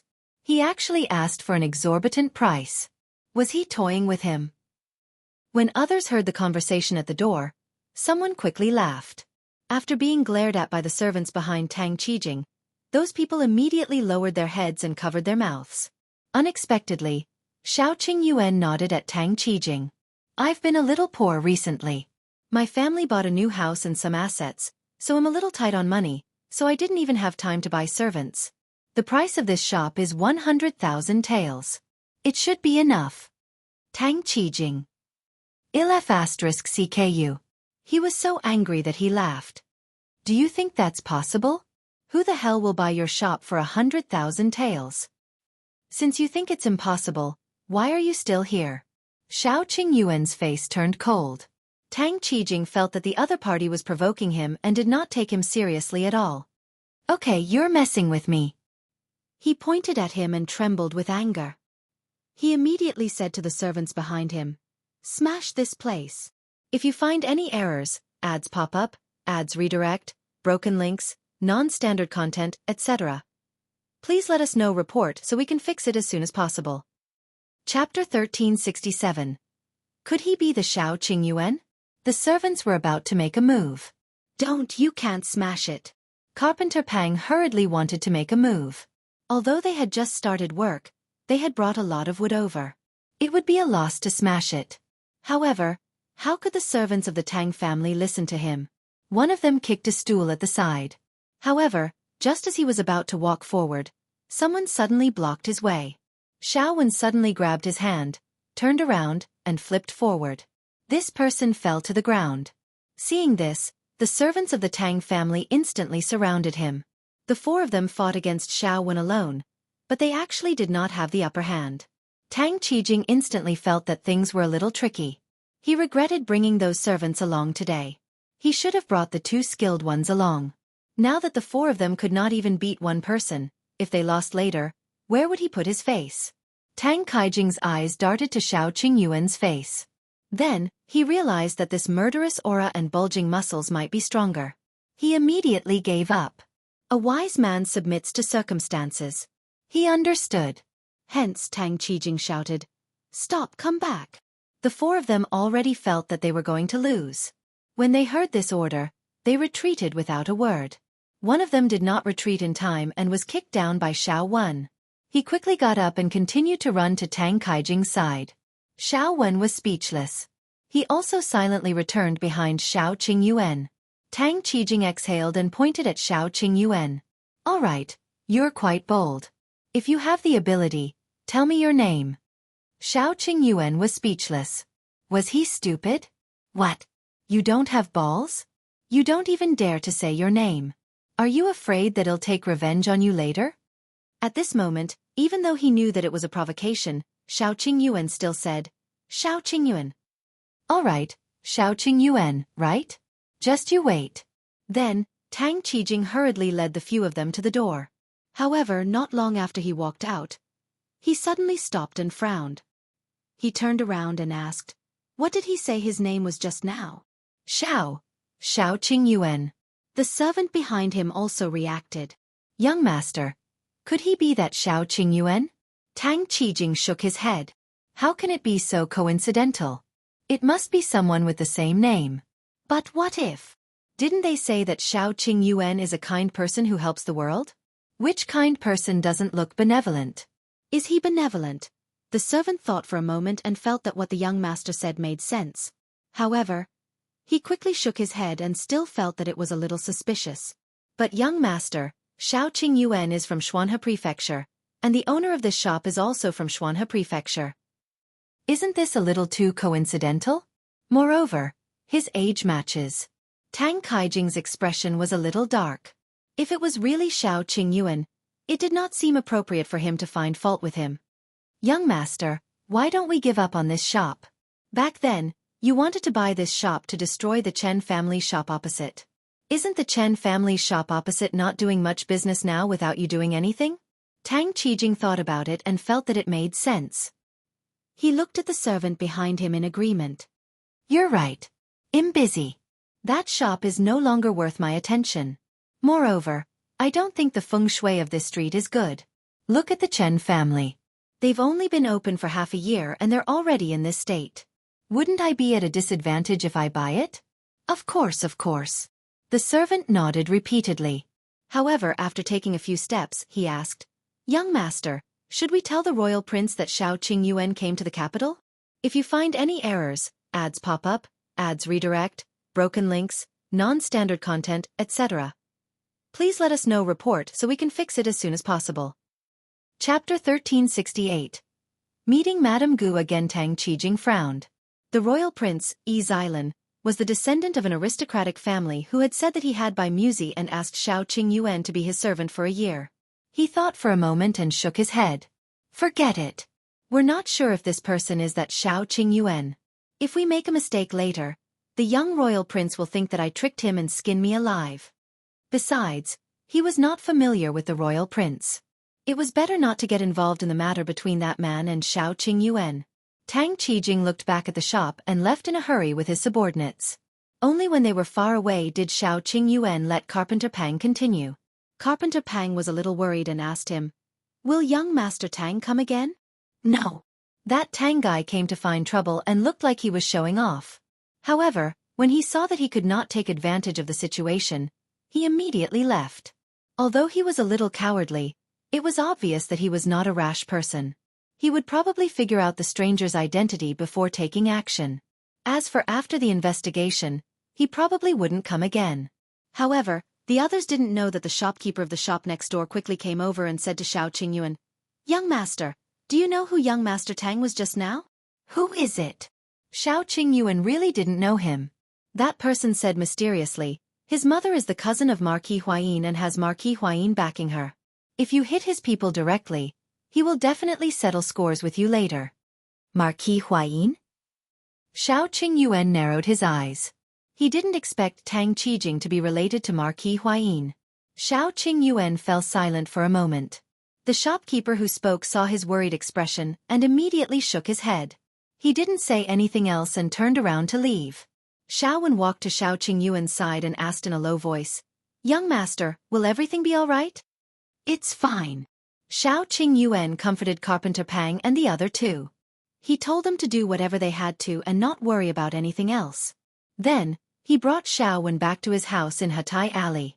Shao Wen saw that his young master did not seem to care at all. He picked up the medical book again and read it. At this moment, Gu Yundong had already entered the Qin residence. Madame Gu was very happy to see her. She pulled her and said, "You've been in the capital for a few days. Why are you only here now? The guests I rejected at the door are others. I couldn't wait to welcome you." As he spoke, a small figure ran over from outside. Qin Anning rushed into Gu Yundong's arms eagerly. "Sister Gu, I haven't seen you in a long time. I miss you so much." "Has Anning grown taller?" Grinning, Qin Anning spun around in front of her and asked, "Don't I look prettier too?" "Yes, you look even better." When Madame Gu heard this, she could not help but hold her forehead. "How can you be so thick-skinned?" Qin Anning pouted and said to Gu Yundong, "Sister Gu, the capital is so boring. I want to go back to Fengkai County. I think you're used to being wild." Previously, in Fengkai County, Qin Wenzheng had taken in many students. Although there was a difference between men and women, these people were still fellow disciples to Anning. Occasionally, they would bring her to play and take good care of her. Qin Wenzheng wouldn't restrain her either. After she went to Yongfu village, she couldn't even stay in the house and ran out every other day. However, it was different in the capital, especially since Qin Wenzheng's current identity was an important minister in the court. Anning's every move was seen by others. If you find any errors, ads pop up, ads redirect, broken links, non-standard content, etc., please let us know report so we can fix it as soon as possible. Chapter 1369. Your Shao Qingyuan is enough. Madame Gu wanted Qin Anning to learn some rules and etiquette, but Qin Wenzheng did not care. He doted on his daughter very much and only said that everything was fine as long as she was happy. There was no need to be so rigid like the other women from aristocratic families. It was tiring to look at them. However, Madame Gu felt that if she did not teach Anning now, she would definitely be criticized in the future. What if Anning could not stand those rumors at that time and her reputation was ruined? Would Anning be happy then? Madame Gu and Qin Wenzheng had a disagreement over their daughter's education, but they could not determine who was right and who was wrong. Madame Gu only complained to Gu Yundong. She would not spout nonsense in front of others. Gu Yundong did not know what to do. She did not have any children. Her younger siblings were all raised independently. Moreover, their environment and status were different, so she could not give any suggestions. She lowered her head slightly and looked at the lively little girl in front of her. She smiled and said, "I'm afraid you won't be able to return to Fengkai County in a short period of time." Anning sighed and said worriedly like a little adult, "Things don't go well in this world. It's really too difficult for me." Uft. Gu Yundong was amused. Seeing her, Gu Yundong could not help but think of the children at home. She had already written a letter and sent a pigeon back. If her parents came to the capital, Kiki would probably follow them. However, Yunshu and Yuenji had to study, so they might not come. Madame Gu pointed at Anning. "All right, I'll talk to your sister Gu. Go play first." Oh! Qin Anning could not bear to part with Gu Yundong. However, although she was lively and active, she was also a sensible person. Knowing that they had serious matters to discuss, she bid them farewell and returned to her courtyard. The Qin family's house had 5 courtyards. Qin Wenzheng had made so many contributions to the imperial court. As soon as he arrived, the emperor of the capital gave him a residence, and it was an especially good location. Gu Yundong had just walked over and realized that besides the few people they had brought from Fengkai County, they had bought a few more families of servants. They were all quietly doing their jobs and tidying up the huge mansion. Gu Yundong was so envious that her eyes turned red. Why was it so difficult for her to buy a 3-yard house? She sighed in grief and indignation before talking about opening her shop. Last time, Shuang bought a shop. I came over this time to renovate it. When the time comes, I will choose a good day to open it.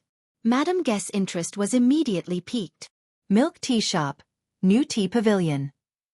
She had been to the new tea pavilion in the Xuanhe prefecture, but only once. After all, her family was in Fengkai County, so it was impossible for her to often go to the Xuanhe prefecture to drink milk tea. However, after that one visit, Madame Gu started to miss it. Now that she heard that the capital was also going to have it, she was immediately a little excited. Seeing this, Gu Yundong immediately smiled at her. Yes, it's a milk tea shop. Are you interested in cooperation? Seeing her ulterior motive, Madame Gu could not help but laugh. You already have 3 bosses. You have money and ability. Why do you still need me to cooperate? Of course I do, Gu Yundong said matter-of-factly. I need your identity. If others knew that Madame Qin is a partner of this shop, who would dare to cause trouble? Madame Gu was stunned for a moment before she smiled. Why do you need my identity? Your Shao Qingyuan is enough, right? If you find any errors, ads pop up, ads redirect, broken links, non-standard content, etc., please let us know report so we can fix it as soon as possible. Chapter 1370. Shao Qingyuan's reputation. Gu Yundong was confused. Brother Shao. Seeing her like this, Madame Gu suddenly understood. It seems that you still don't know your Shao Qingyuan's reputation in the capital. Gu Yundong really did not know. She subconsciously straightened her back and hurriedly asked, Tell me what happened. What happened to my brother Shao's reputation? Mrs. Gu coughed lightly and took a sip of water before slowly talking about something she had heard not long ago. Very few people had seen Shao Qingyuan, but most people in the capital, especially the influential families, knew this name. The cowpox vaccination method was a very great achievement. To a country where many people died every year because of smallpox, this was an invention that transcended eras. Whether it was the emperor or others who were born in this dynasty and witnessed it with their own eyes, it was a very deep mark in history. In fact, it would have been fine if that was all. There were countless achievements in this world, and not everyone would be so famous. Most of them became famous after death and were only remembered by the world. However, this matter had been specially promoted by the emperor. Shao Qingyuan, a country bumpkin who was not even a doctor, actually dared to personally inoculate the prince. This courage, boldness, and fearlessness of death really impressed some people. The emperor wanted to promote this method and establish his prestige for the prince. He wanted his name to go down in history, so he secretly got someone to write a few poems to praise this matter. As the greatest contributor, Shao Qingyuan naturally could not avoid such publicity. Moreover, because of his identity, he attracted the resonance and admiration of many citizens. Look, an ordinary person like him had left his name in history because of this matter. The emperor had placed him in an important position, and even the prince was grateful to him. If they worked hard, they might have such achievements in the future, right? Then some scholars began to glorify him. Some tea houses wrote books about his deeds, and some wanted to write biographies about him for future generations to read. Gu Yundong had sweat when she heard that. She suddenly thought of her publicity in the Xuanhe prefecture. It was really similar. But she really didn't expect Shao Qingyuan's reputation in the capital to be like this. Madame Gu smiled and said, You know now, right? If others know that the shop belongs to Shao Qingyuan who invented the cowpox vaccination method, who do you think will dare to come and find trouble with you? Although your husband doesn't have any power, he has a reputation. Whoever dares to find trouble with your shop will probably be scolded as ungrateful. There are so many aristocratic families and nobles in the capital. Most of them care about their reputation. Who would carry such a blame? At least for the time being, no one would go and get into trouble. As for when Shao Qingyuan's deeds slowly faded in the future, would they still dare to? Madame Gu felt that with Shao Qingyuan and Gu Yundong's abilities, they would have grown up. Anyone who came to find trouble with them would be asking for trouble. Gu Yundong could not help but want to laugh. Should she be grateful to the emperor? If he hadn't worked so hard to promote and add fuel to the fire, it wouldn't have had such an effect. She thought for a moment and suddenly asked, Brother Shao will be recorded in history. What about me? I made the white sugar. It's very popular in the capital now. It's very rare. If you find any errors, ads pop up, ads redirect, broken links, non-standard content, etc. Please let us know report so we can fix it as soon as possible. Chapter 1371. A village woman surnamed Gugu Yundong was a little excited at the thought of it. Being a historical celebrity was so exciting. However, Madame Gu laughed dryly and lowered her head slightly to take a sip of tea. After a while she said, "Perhaps there will be records." A Gu woman in a village in Fengkai County? Gu Yundong was speechless. Could a historian be a good person? Was a woman not worthy of having a name? Gu Yundong was not in a good mood. She took a big sip of tea in frustration. However, she also knew that the world was like this now. There might not even be the word Gu. Unless you were especially famous, even a noble daughter of the royal family and the empress of a country would only have a title and a surname, let alone a commoner like her. Forget it. Gu Yundong did not care much about leaving her name in history. She just wanted to live well now. Now that she knew about Shao Qingyuan, she had an idea. Nevertheless, I still want to work with you. Madame Gu was a little surprised. Why? Brother Shao's reputation will prevent us from trouble, but the milk tea shop is targeted at rich madams and young ladies. Someone has to take the lead. These people won't spend at my milk tea shop for Brother Shao, but with you around, as the assistant minister of the Ministry of Official Personnel Affairs and the wife of the emperor's favorite minister, you will definitely attract many customers. Madame Gu was enlightened. You're asking me to help you promote it. Actually, this is also one reason. There's another reason. I've discussed it with Madame Dai and Ye Shuang. We'll definitely open shops in other prefectural cities in the future. However, our energy is limited after all. It's impossible for us to have connections in every prefectural city. Therefore, in the future, we'll find a suitable person to cooperate with when we open shops in any prefectural city. Gu Yundong suddenly had this idea after seeing Duanwan in Wanqing Prefecture. However, at that time, she only thought of working with Duanwan in Wanqing Prefecture and did not think about the capital. It was Madame Dai who suggested it when she sent the letter back to them. Their shop was different from ordinary shops. New Tea Pavilion targeted women, rich women. However, such a client group needed someone to take the lead, especially someone with a certain status. Madame Dai and the others had such an effect in the Xuanhe Prefecture, but they could not do it elsewhere. It was impossible for them to find a capable shopkeeper like others who opened shops. Even if a shop opened by an unknown foreigner was novel and well advertised, these madams and young ladies might not buy it. On the other hand, some women in the market would come in to take a look out of curiosity, but this way, their target group would be wrong. New Tea Pavilion didn't need everyone in the prefectural city to know, but it needed everyone in a certain circle to know. The Xuanhe Prefecture had leaders like Madame Dai and Ye Shuang, which was why it was so popular. The Wanqing Prefecture had Duan Wan. Although she was not the daughter of an official, she also interacted with the daughters of officials. The Duan family's reputation in the Wanqing Prefecture was enough. In the capital, Gu Yundong felt that the Gu family was very good. Gu Yundong did not need the Gu family to do anything. It was just a name. She would give the shop in the capital a monthly boost. It was mutually beneficial. Because of this, Madame Dave and Ye Shuang felt that they could compress their shares. After all, they were only providing money. They could not help with anything else. When Madame Gu heard her thoughts, she was a little tempted. If you find any errors, ads pop up, ads redirect, broken links, non-standard content, etc., please let us know report so we can fix it as soon as possible. Chapter 1372. You came at the right time as someone who had seen the Xuanhe Prefecture milk tea shop popular with her own eyes. Madame Gu knew that once the fire in the capital was lit, the effect would definitely be doubled. She had not been in the capital for long. Wenzheng had bought a few shops in the capital a long time ago, and her family did not lack money now.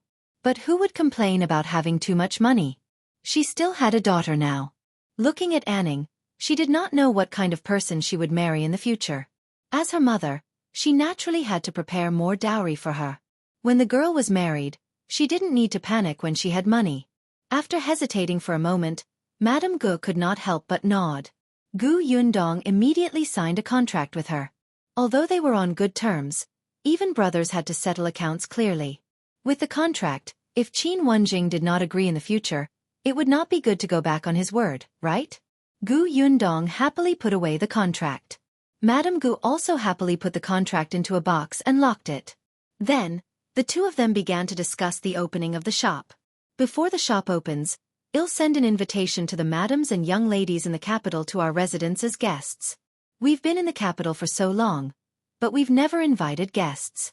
When the time comes, take out some new things like milk tea, double-skinned milk, fried chicken, and pastries for everyone to try. These people will definitely like them. Gu Yundong thought so too. This was a rare opportunity for publicity. At the mention of the banquet, Gu Yundong narrowed her eyes slightly and said, "Then can you do me a favor and invite the Madam and Miss of Marquis Huayin's family?" Marquis Huayin's family? Madame Gu said, "Who do you want to see in Marquis Huayin's family?" Yes. Gu Yundong did not hide it. Brother Shao's background might be related to Marquis Huayin. Madame Gu was surprised. Of course, she knew that Shao Qingyuan's background was still a mystery. Previously, Wenzheng had told her that they had suspected the Tao family. Later, they confirmed that the third young master of the Tao family was not Shao Qingyuan, and there were no more clues. Wenzheng had also helped to keep an eye out, but they did not expect it to be related to Marquis Huayin in the capital. Yes, the surname of Marquis Huayin was Shao. Madame Gu hurriedly said, "It's naturally not a problem for me to invite Marquis Huayin's family. However, if you want to know Shao Qingyuan's background, I'm afraid it won't work." You don't know, but Marquis Huayin's family has been keeping a low profile in recent years and doesn't like to stand out. In addition, Marquis Huayin is now mediocre. Although he has the title of Marquis, he has received an idle position and doesn't have any real power in his hands. His younger brother is the same. There are two smart people in the younger generation, but they're only elementary scholars now. Therefore, the old madam and the marquis wife don't like to go out. However, the heir apparent's wife likes fun. If we invite them to a banquet, the people who go out will probably be from the heir apparent's generation. The younger generation was only a few years older than Gu Yundong. It was impossible for them to know about Shao Qingyuan's background 20 years ago. Even if they came, she would not be able to find out anything. Although the daughter-in-law of Marquis Huayin was eloquent, she had only married into the Marquis mansion for 6 to 7 years. Gu Yundong frowned slightly. It made sense. Although the Qin family was currently popular, the Qin family did not have an old madam. It was impossible for other families with higher seniority to come over. Seeing her conflicted expression, Madame Gu smiled and said, "But you came at the right time. Although we can't invite the old madam and the others of Marquis Huayin over, we can go to the Marquis mansion." Gu Yundong's eyes lit up and he hurriedly asked, "What do you mean?" "If you find any errors, ads pop up, ads redirect, broken links, non-standard content, etc., please let us know report so we can fix it as soon as possible." Chapter 1373, Person Drenched in Sweat. Madame Gu smiled and said, "Previously, I received an invitation from the Marquis mansion saying that the plum blossoms in the backyard of Marquis Huayin's family had bloomed and invited everyone to admire the flowers. Originally, I thought that I wasn't familiar with them and wanted to reject them. Now that you want to go to the Marquis mansion, this is an opportunity. Flowers could be admired any time. They were just looking for an opportunity to hold a banquet." In the short time that Madame Gu had been in the capital, many ladies from aristocratic families had held banquets. She had received countless invitations, and Madame Gu had only gone twice. Marquis Huayin's family's heir's wife was relatively late. It was really because the old madam and the others didn't like this kind of liveliness, but they still had to socialize. Moreover, Marquis Huayin's family had been glorious in the early years, so their plum blossom forest was really big and beautiful. There were indeed many madams and young ladies who went for the beautiful scenery. Gu Yundong immediately smiled. What a coincidence. When is the date? 2 days later. 2 days later, Gu Yundong's eyes lit up. All right, I'll go. Then, Madame Gu gave Gu Yundong some instructions and told her about the situation in Marquis Huayin's residence. She asked her to stay for a meal before sending her out. Gu Yundong only realized something after leaving the Qin residence and getting into the carriage. She had forgotten to ask the Gu family if they had a candidate for the female shopkeeper. However, after thinking about it, she decided to forget it. In any case, they would meet again in 2 days. When the time came, it would be the same if she asked. When she returned home, she saw Shao Qingyuan leaning against the recliner reading a book. When Shao Wen was not around, Gu Yundong sent Tong Shui Tao away. She walked over and laid on him. She hugged his waist and said, "I heard a lot about you when I went to the Qin family today." Shao Qingyuan quickly hugged her to prevent her from falling. When he heard this, he couldn't help but raise his eyebrows. "Me? What is it? So you're so famous in the capital. Your reputation seems to be very useful." Shao Qingyuan put down his book and propped himself up slightly. He carried her and sat on his lap. "It's all untrue. Outsiders say I have a kind face." Gu Yundong burst out laughing. She held his face and looked left and right. After a while, she nodded. "You do look kind." Shao Qingyuan narrowed his eyes, pressed her head down, and kissed her. This girl was very bad. She even dared to tease him. Gu Yundong was overjoyed. She leaned into his arms and talked. She told him about her cooperation with Madame Gu in the Qin residence, and also about going to Marquis Huayin's residence in 2 days. Speaking of Marquis Huayin's family, Shao Qingyuan was silent for a moment. He thought of Tang Qijing, whom he had met in the shop today. This person's mother seemed to be the cousin of Marquis Huayin? Tang Qijing. Hearing this name, Gu Yundong nodded, indicating that she would remember it. Shao Qingyuan looked at her and said, "I'll go with you in 2 days and wait for you outside the mansion." Unfortunately, only women were invited. Gu Yundong smiled and pinched his face. "Are you worried?" "Yeah." "All right, then wait for me outside." If there were any clues, she could tell him immediately. After all, it was about his background. She hoped that she would gain something from this trip to the Marquis mansion. Gu Yundong wanted Shao Qingyuan to reunite with his family as soon as possible. 2 days later, Gu Yundong and the others took a carriage to the Qin residence early in the morning. Then, they met up with Madame Gu and headed to Marquis Huayin's residence. However, not long after they left, a carriage hurriedly entered Hetai Alley and stopped in front of the Shao family's house not long after. Then, the coachman turned around and helped the sweating person out of the carriage. If you find any errors, ads pop up, ads redirect, broken links, non-standard content, etc., please let us know. Report so we can fix it as soon as possible. Ads by PubRev Chapter 1374. Something urgent. After the people in the carriage got out, the coachman hurriedly went forward and knocked on the door. Instead, after knocking for a long time, there was no response. The coachman turned around and looked at the person behind him. Song Dejiang frowned when he heard someone open the door of the house next door. Mrs. Yu poked her head out. When she saw them, she hurriedly said, "Are you looking for the Shao family? They're not around." The couple went out in a carriage early in the morning. When Song Dejiang heard this, he quickly turned around and asked her, "Do you know where they went?" Mrs. Yu shook her head. "I'm not sure about that. Is there something urgent? Leave your name. When they come back, I'll help you tell them." "My surname is Song. They'll know once you tell them. I do have something urgent to attend to. If they come back, please help me pass on the message." Mrs. Yu waved her hand. "It's no trouble at all." Song Dejiang thanked her again before wiping his sweat and hurriedly getting into the carriage. He glanced at the Shao family's gate and said to the coachman, "Let's go to the shop on Jinlan Street to take a look." The coachman quickly changed direction and went straight to 68, Jinlan Street. Unfortunately, when Song Dejiang stood in the shop, he only saw the busy Carpenter Pang and the other two. Carpenter Pang said that Shao Qingyuan and his wife had not come today. Song Dejiang was a little frustrated. When the coachman saw this, he quickly helped him up. "Master, we don't have time to look for them. If we don't go back, we might." Song Dejiang exhaled, and something in his eyes slowly became firm. He gritted his teeth and lowered the curtain of the carriage. He instructed the coachman, "Let's go back to the residence. At most, I'll apologize to them when they come back." The coachman nodded and drove the carriage even faster.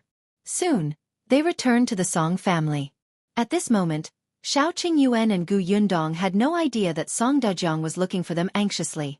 They had already followed Madame Gu to the door of Marquis Huayin's family. Gu Yundong glanced at the door, turned around, and said to Shao Qingyuan, who was sitting in the carriage, "I'll go in first." "Okay, be careful. If you see anything wrong, come out." Gu Yundong laughed. "I'm just going to admire the flowers. Why do you make it seem like I'm going to the battlefield?" "Don't worry, I'll take good care of myself." Shao Qingyuan held her hand. "I'll wait for you outside." After Gu Yundong got off the carriage, Shao Qingyuan nodded at Madame Gu. "Sorry to trouble you." It was not until Madame Gu led Gu Yundong and Anning into the residence that Shao Qingyuan sat back in the carriage. This was the main gate of the Marquis mansion, so it was not appropriate for the carriage to stop here and wait.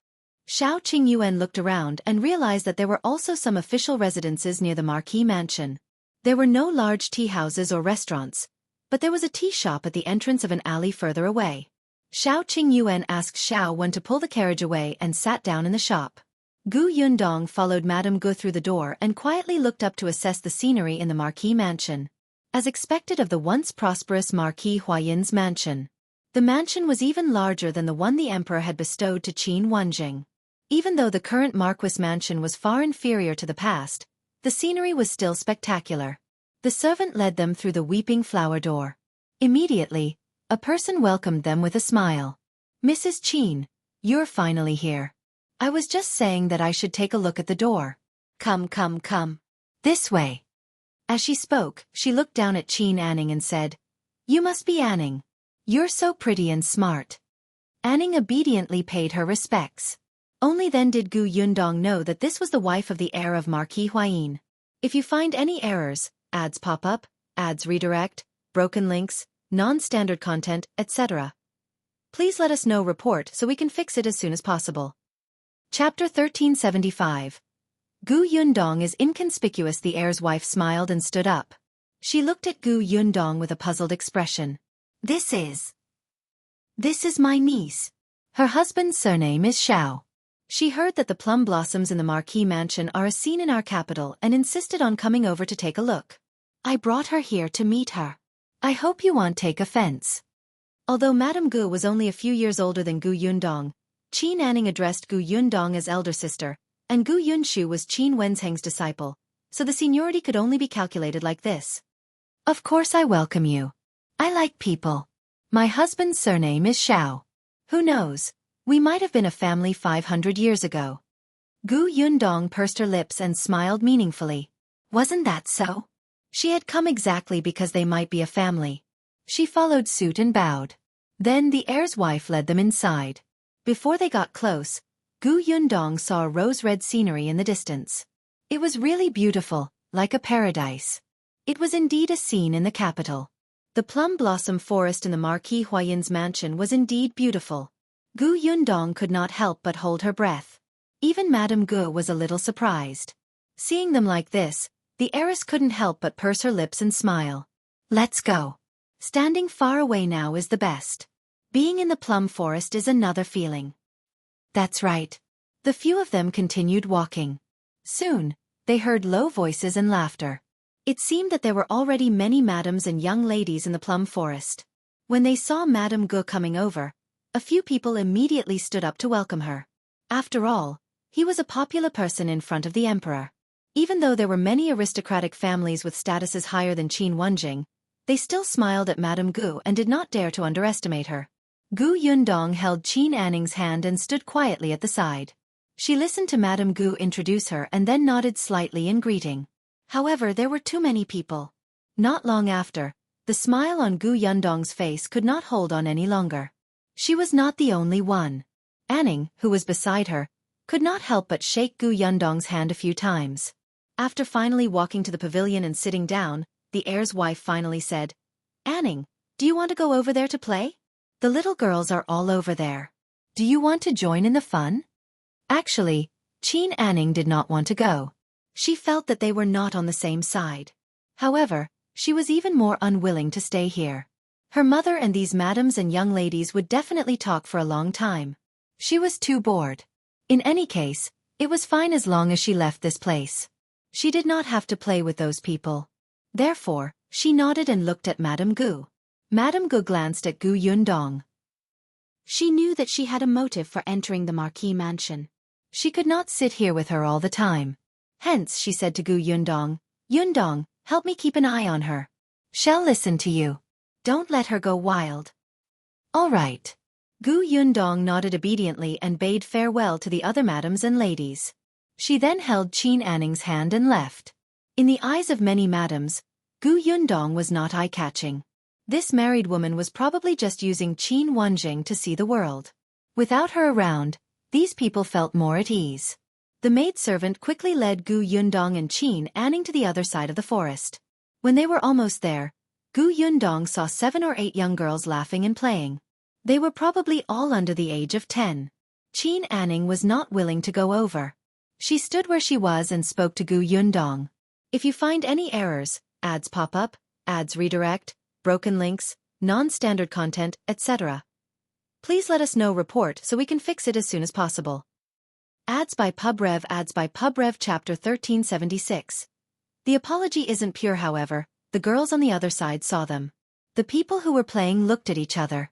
Not long after, 2 ladies of the same age as Anning ran over and stood in front of Qin Anning, inviting her.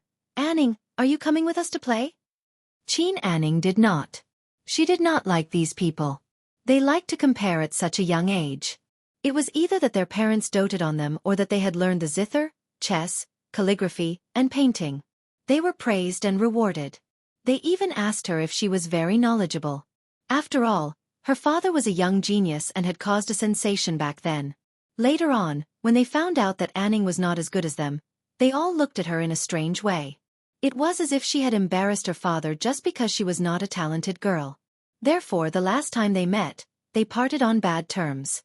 Qin Anning did not expect them to come looking for her again. Frowning, she shook her head and said, "I'm not going. I want to accompany my sister Gu." The 2 girls looked up at Gu Yundong curiously.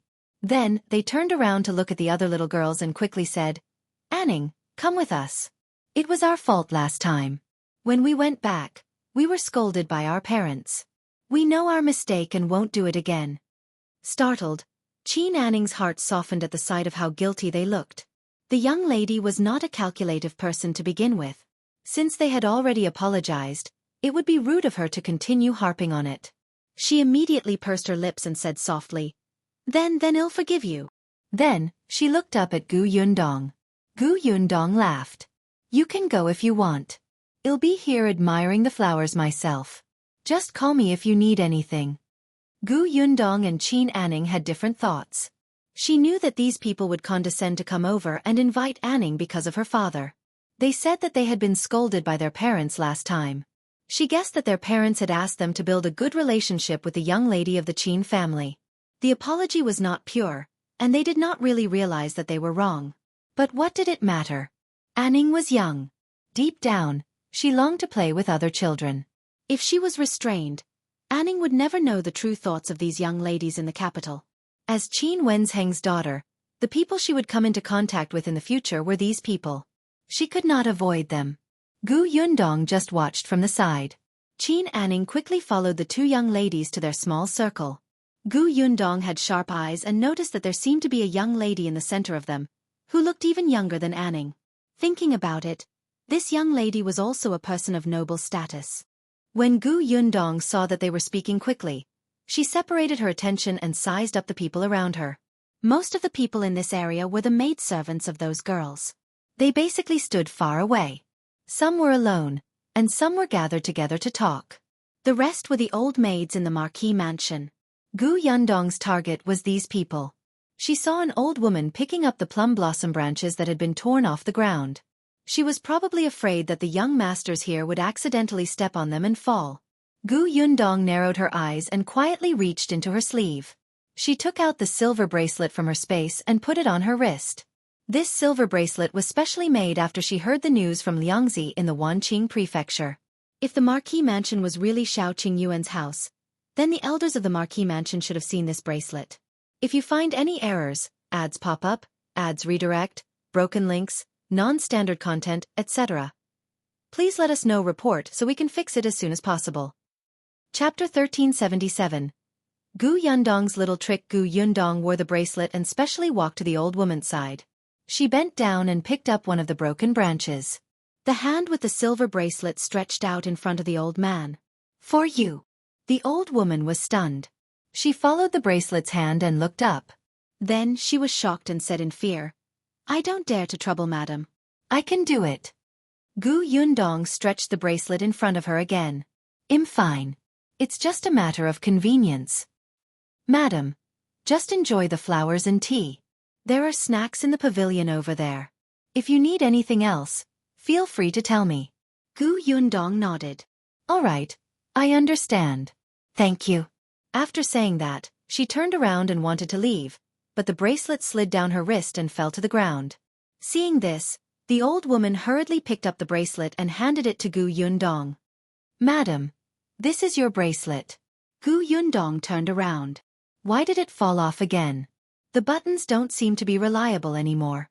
I have to get someone to repair it later. As she spoke, she reached out to take the silver bracelet. The old woman took a few more glances at the bracelet. Gu Yundong's eyes lit up and he asked, "Have you seen this bracelet before?" Ha! The old woman was stunned for a moment before shaking her head. I've never seen it before. I just think this bracelet is quite unique. Gu Yundong was speechless. The corners of her mouth twitched. It was indeed quite unique. Gu Yundong was a little disappointed that this old woman had never seen it before. The old woman left quickly. Gu Yundong put the silver bracelet back on her wrist. Unexpectedly, when she looked up, she saw a group of maidservants not far away pointing at her. Gu Yundong narrowed her eyes and looked at them coldly. Immediately, 2 maids did not dare to make a sound, but 2 of them looked at Gu Yundong provocatively. Gu Yundong frowned when she suddenly heard Qin Anning's angry voice. Sister Gu is not a servant of our family. Sister Gu is very capable. You're not allowed to speak ill of her. Gu Yundong looked over and saw that Qin Anning's face had indeed turned red. She pushed one of the young ladies unhappily. That little girl was the one who seemed to have a noble status. As expected, as soon as Anning pushed, one of the maids who had provoked Gu Yundong just now ran over quickly. Princess. She hugged the little girl and reached out to push Anning. Gu Yundong's pupils constricted. An adult's strength was different from a child's. Anning pushed the little girl and only made her retreat. This maidservant pushed Anning and was about to make her fall. Gu Yundong suddenly rushed forward and quickly supported Anning before she reached the end. She frowned at the maidservant. However, the maidservant looked at her young master tightly. Little princess, are you all right? Are you injured? After saying that, she looked up at Anning. What's wrong with you? If you want to talk, just talk. What right do you have to hit her? If our little princess is injured, can you bear the responsibility? Anning pursed her lips. After a moment of silence she said, "It's my fault for pushing her. I apologize, but it's also wrong for her to hurt someone with her words." She has to apologize too. The servant girl was so angry that she laughed. Our little princess. Before she could finish speaking, the little girl in her arms stopped her. The young princess pushed the servant girl away and raised her chin arrogantly. I didn't say anything wrong. Why should I apologize? If you find any errors, ads pop up, ads redirect, broken links, non-standard content, etc., please let us know report so we can fix it as soon as possible. Chapter 1378. Gu Yundong is a country bumpkin. The young princess raised her head and looked at Gu Yundong again. Her eyes were filled with contempt. How powerful can a countrywoman like her be? She can't even compare to my maidservant. I don't know what Mrs. Qin is thinking.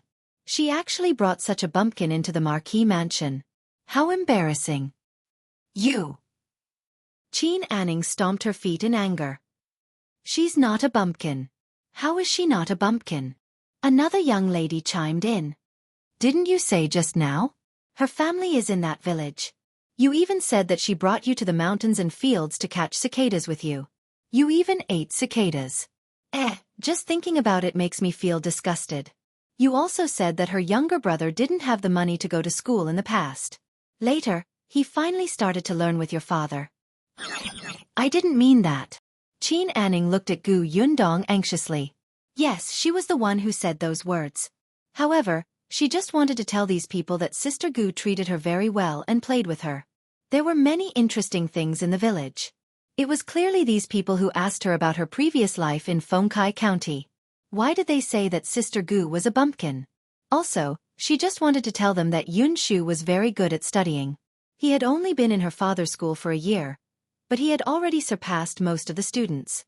He would be the top scholar in the future. These people deliberately misinterpreted her meaning. The young lady looked at Gu Yundong anxiously. She did not want her to misunderstand her. She did not want Sister Gu to hate her. Gu Yundong lowered her eyes and patted her head. She smiled and said, "I know. Don't be anxious."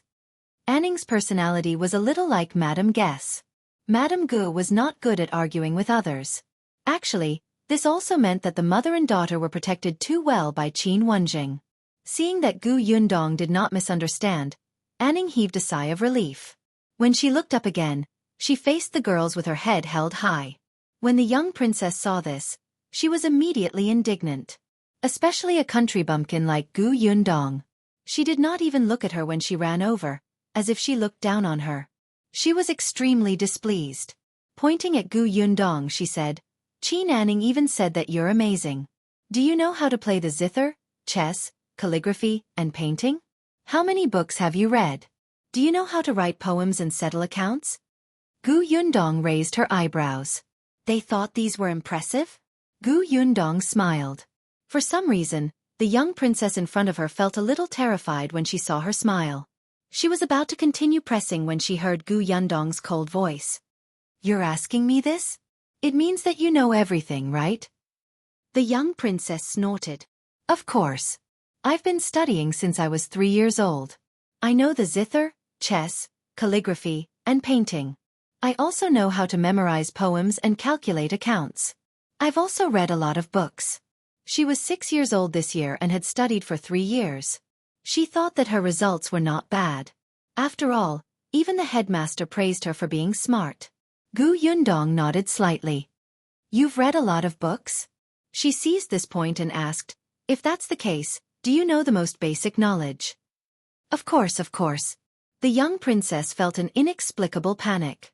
However, she was a dignified princess. How could she be afraid of a bumpkin? "Then let me ask you a few questions." Gu Yundong raised her eyebrows and smiled. "Just ask. Would she be stumped by an uneducated bumpkin?" What a joke. The other children also looked arrogant, but a few older girls frowned slightly. If you find any errors, ads pop up, ads redirect, broken links, non-standard content, etc., please let us know report so we can fix it as soon as possible. Chapter 1379. Gu Yundong's sharp questions. Gu Yundong thought that since they were so eager, she would not stand on ceremony. "Okay, then let me ask you. Why do horses sleep standing up? Why is it usually sunny in the morning when there's dew? Why is it colder when snow melts than when it falls? Why can't the oil that's on fire be put out with water?" The young princess widened her eyes. She did not know. But before she could answer, Gu Yundong's next questions followed. When you hit a snake, you hit its weak spot. Where does the weak spot refer to? What is the most precious thing in the bird's nest? What's the use of a cat's whisker? What kind of plants bloom first and then grow leaves? As soon as Gu Yundong finished speaking, there was silence. Everyone looked at her blankly. These questions were different from what they had imagined. None of them knew. The young princess was so anxious that she started to sweat. Her teacher had never taught her before, and there was no such thing in the books. How could she answer? She could only turn her head quietly and look at the maid behind her. The maidservant naturally did not know, but she did not want to show her ignorance in front of the young princess, so she immediately targeted Gu Yundong. The maidservant sneered and said, "You're quite nimble with your questions. Who can't ask these questions? But do you know the answers? You probably don't know and are specially using them to scare people, right?" The other maidservants immediately echoed, That's right. Do you know the answers? Why should you ask someone else for an answers you don't even know?" The older ones also nodded. "You must have asked randomly." "No, she did not."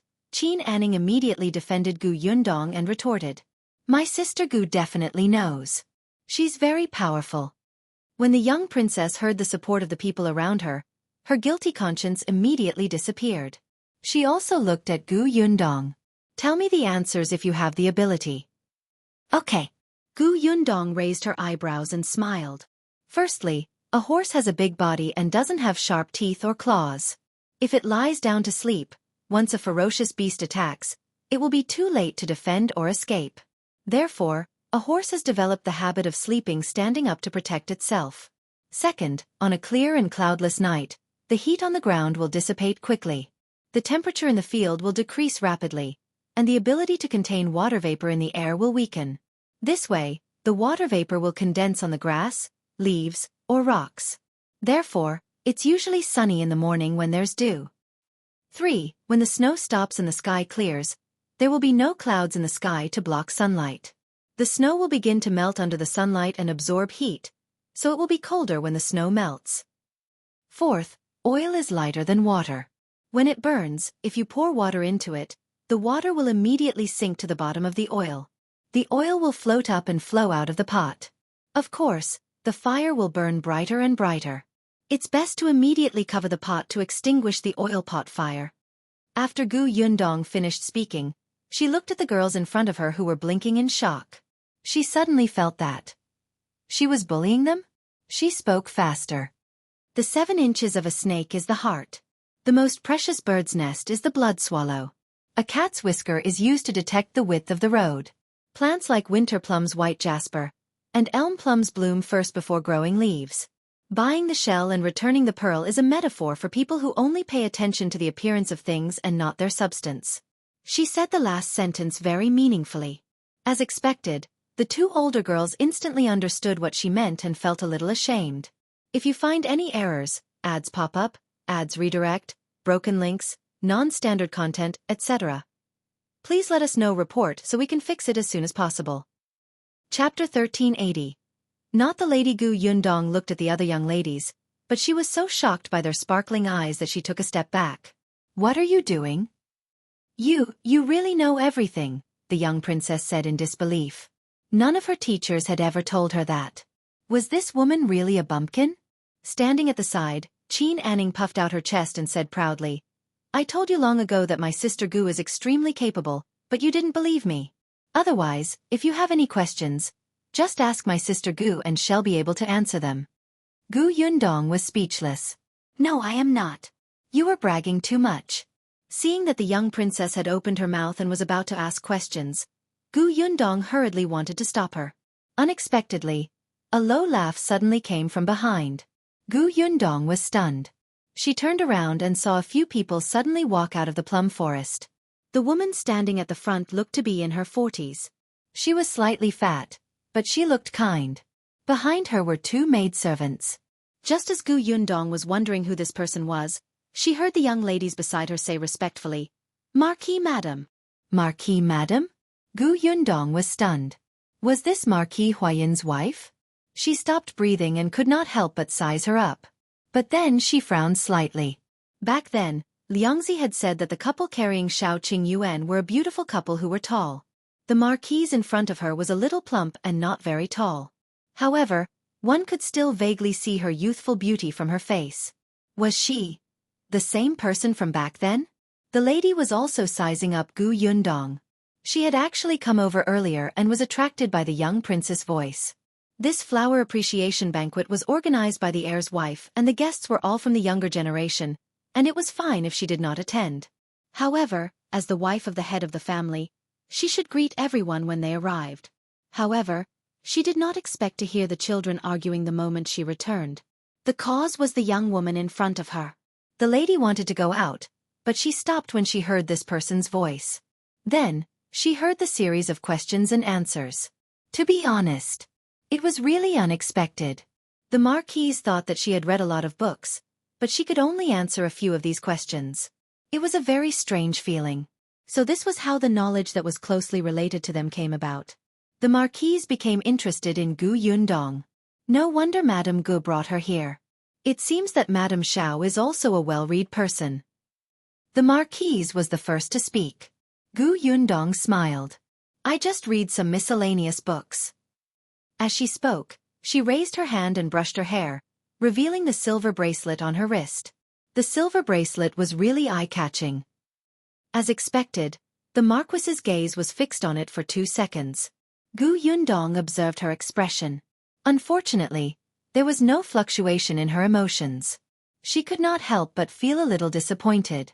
If Shao Qingyuan's background was really related to Marquis Huayin, then the people most likely to be his parents were the Marquis' wife or second madam. The marquise in front of him did not react to the silver bracelet at all. She did not look like Shao Qingyuan at all. It was very likely that it was not her. Then, what about the second madam? But just in case, Gu Yundong wanted to confirm it again. She took out a handkerchief from her sleeve and gently wiped the dirt off her fingers. If you find any errors, ads pop up, ads redirect, broken links, non-standard content, etc., please let us know report so we can fix it as soon as possible.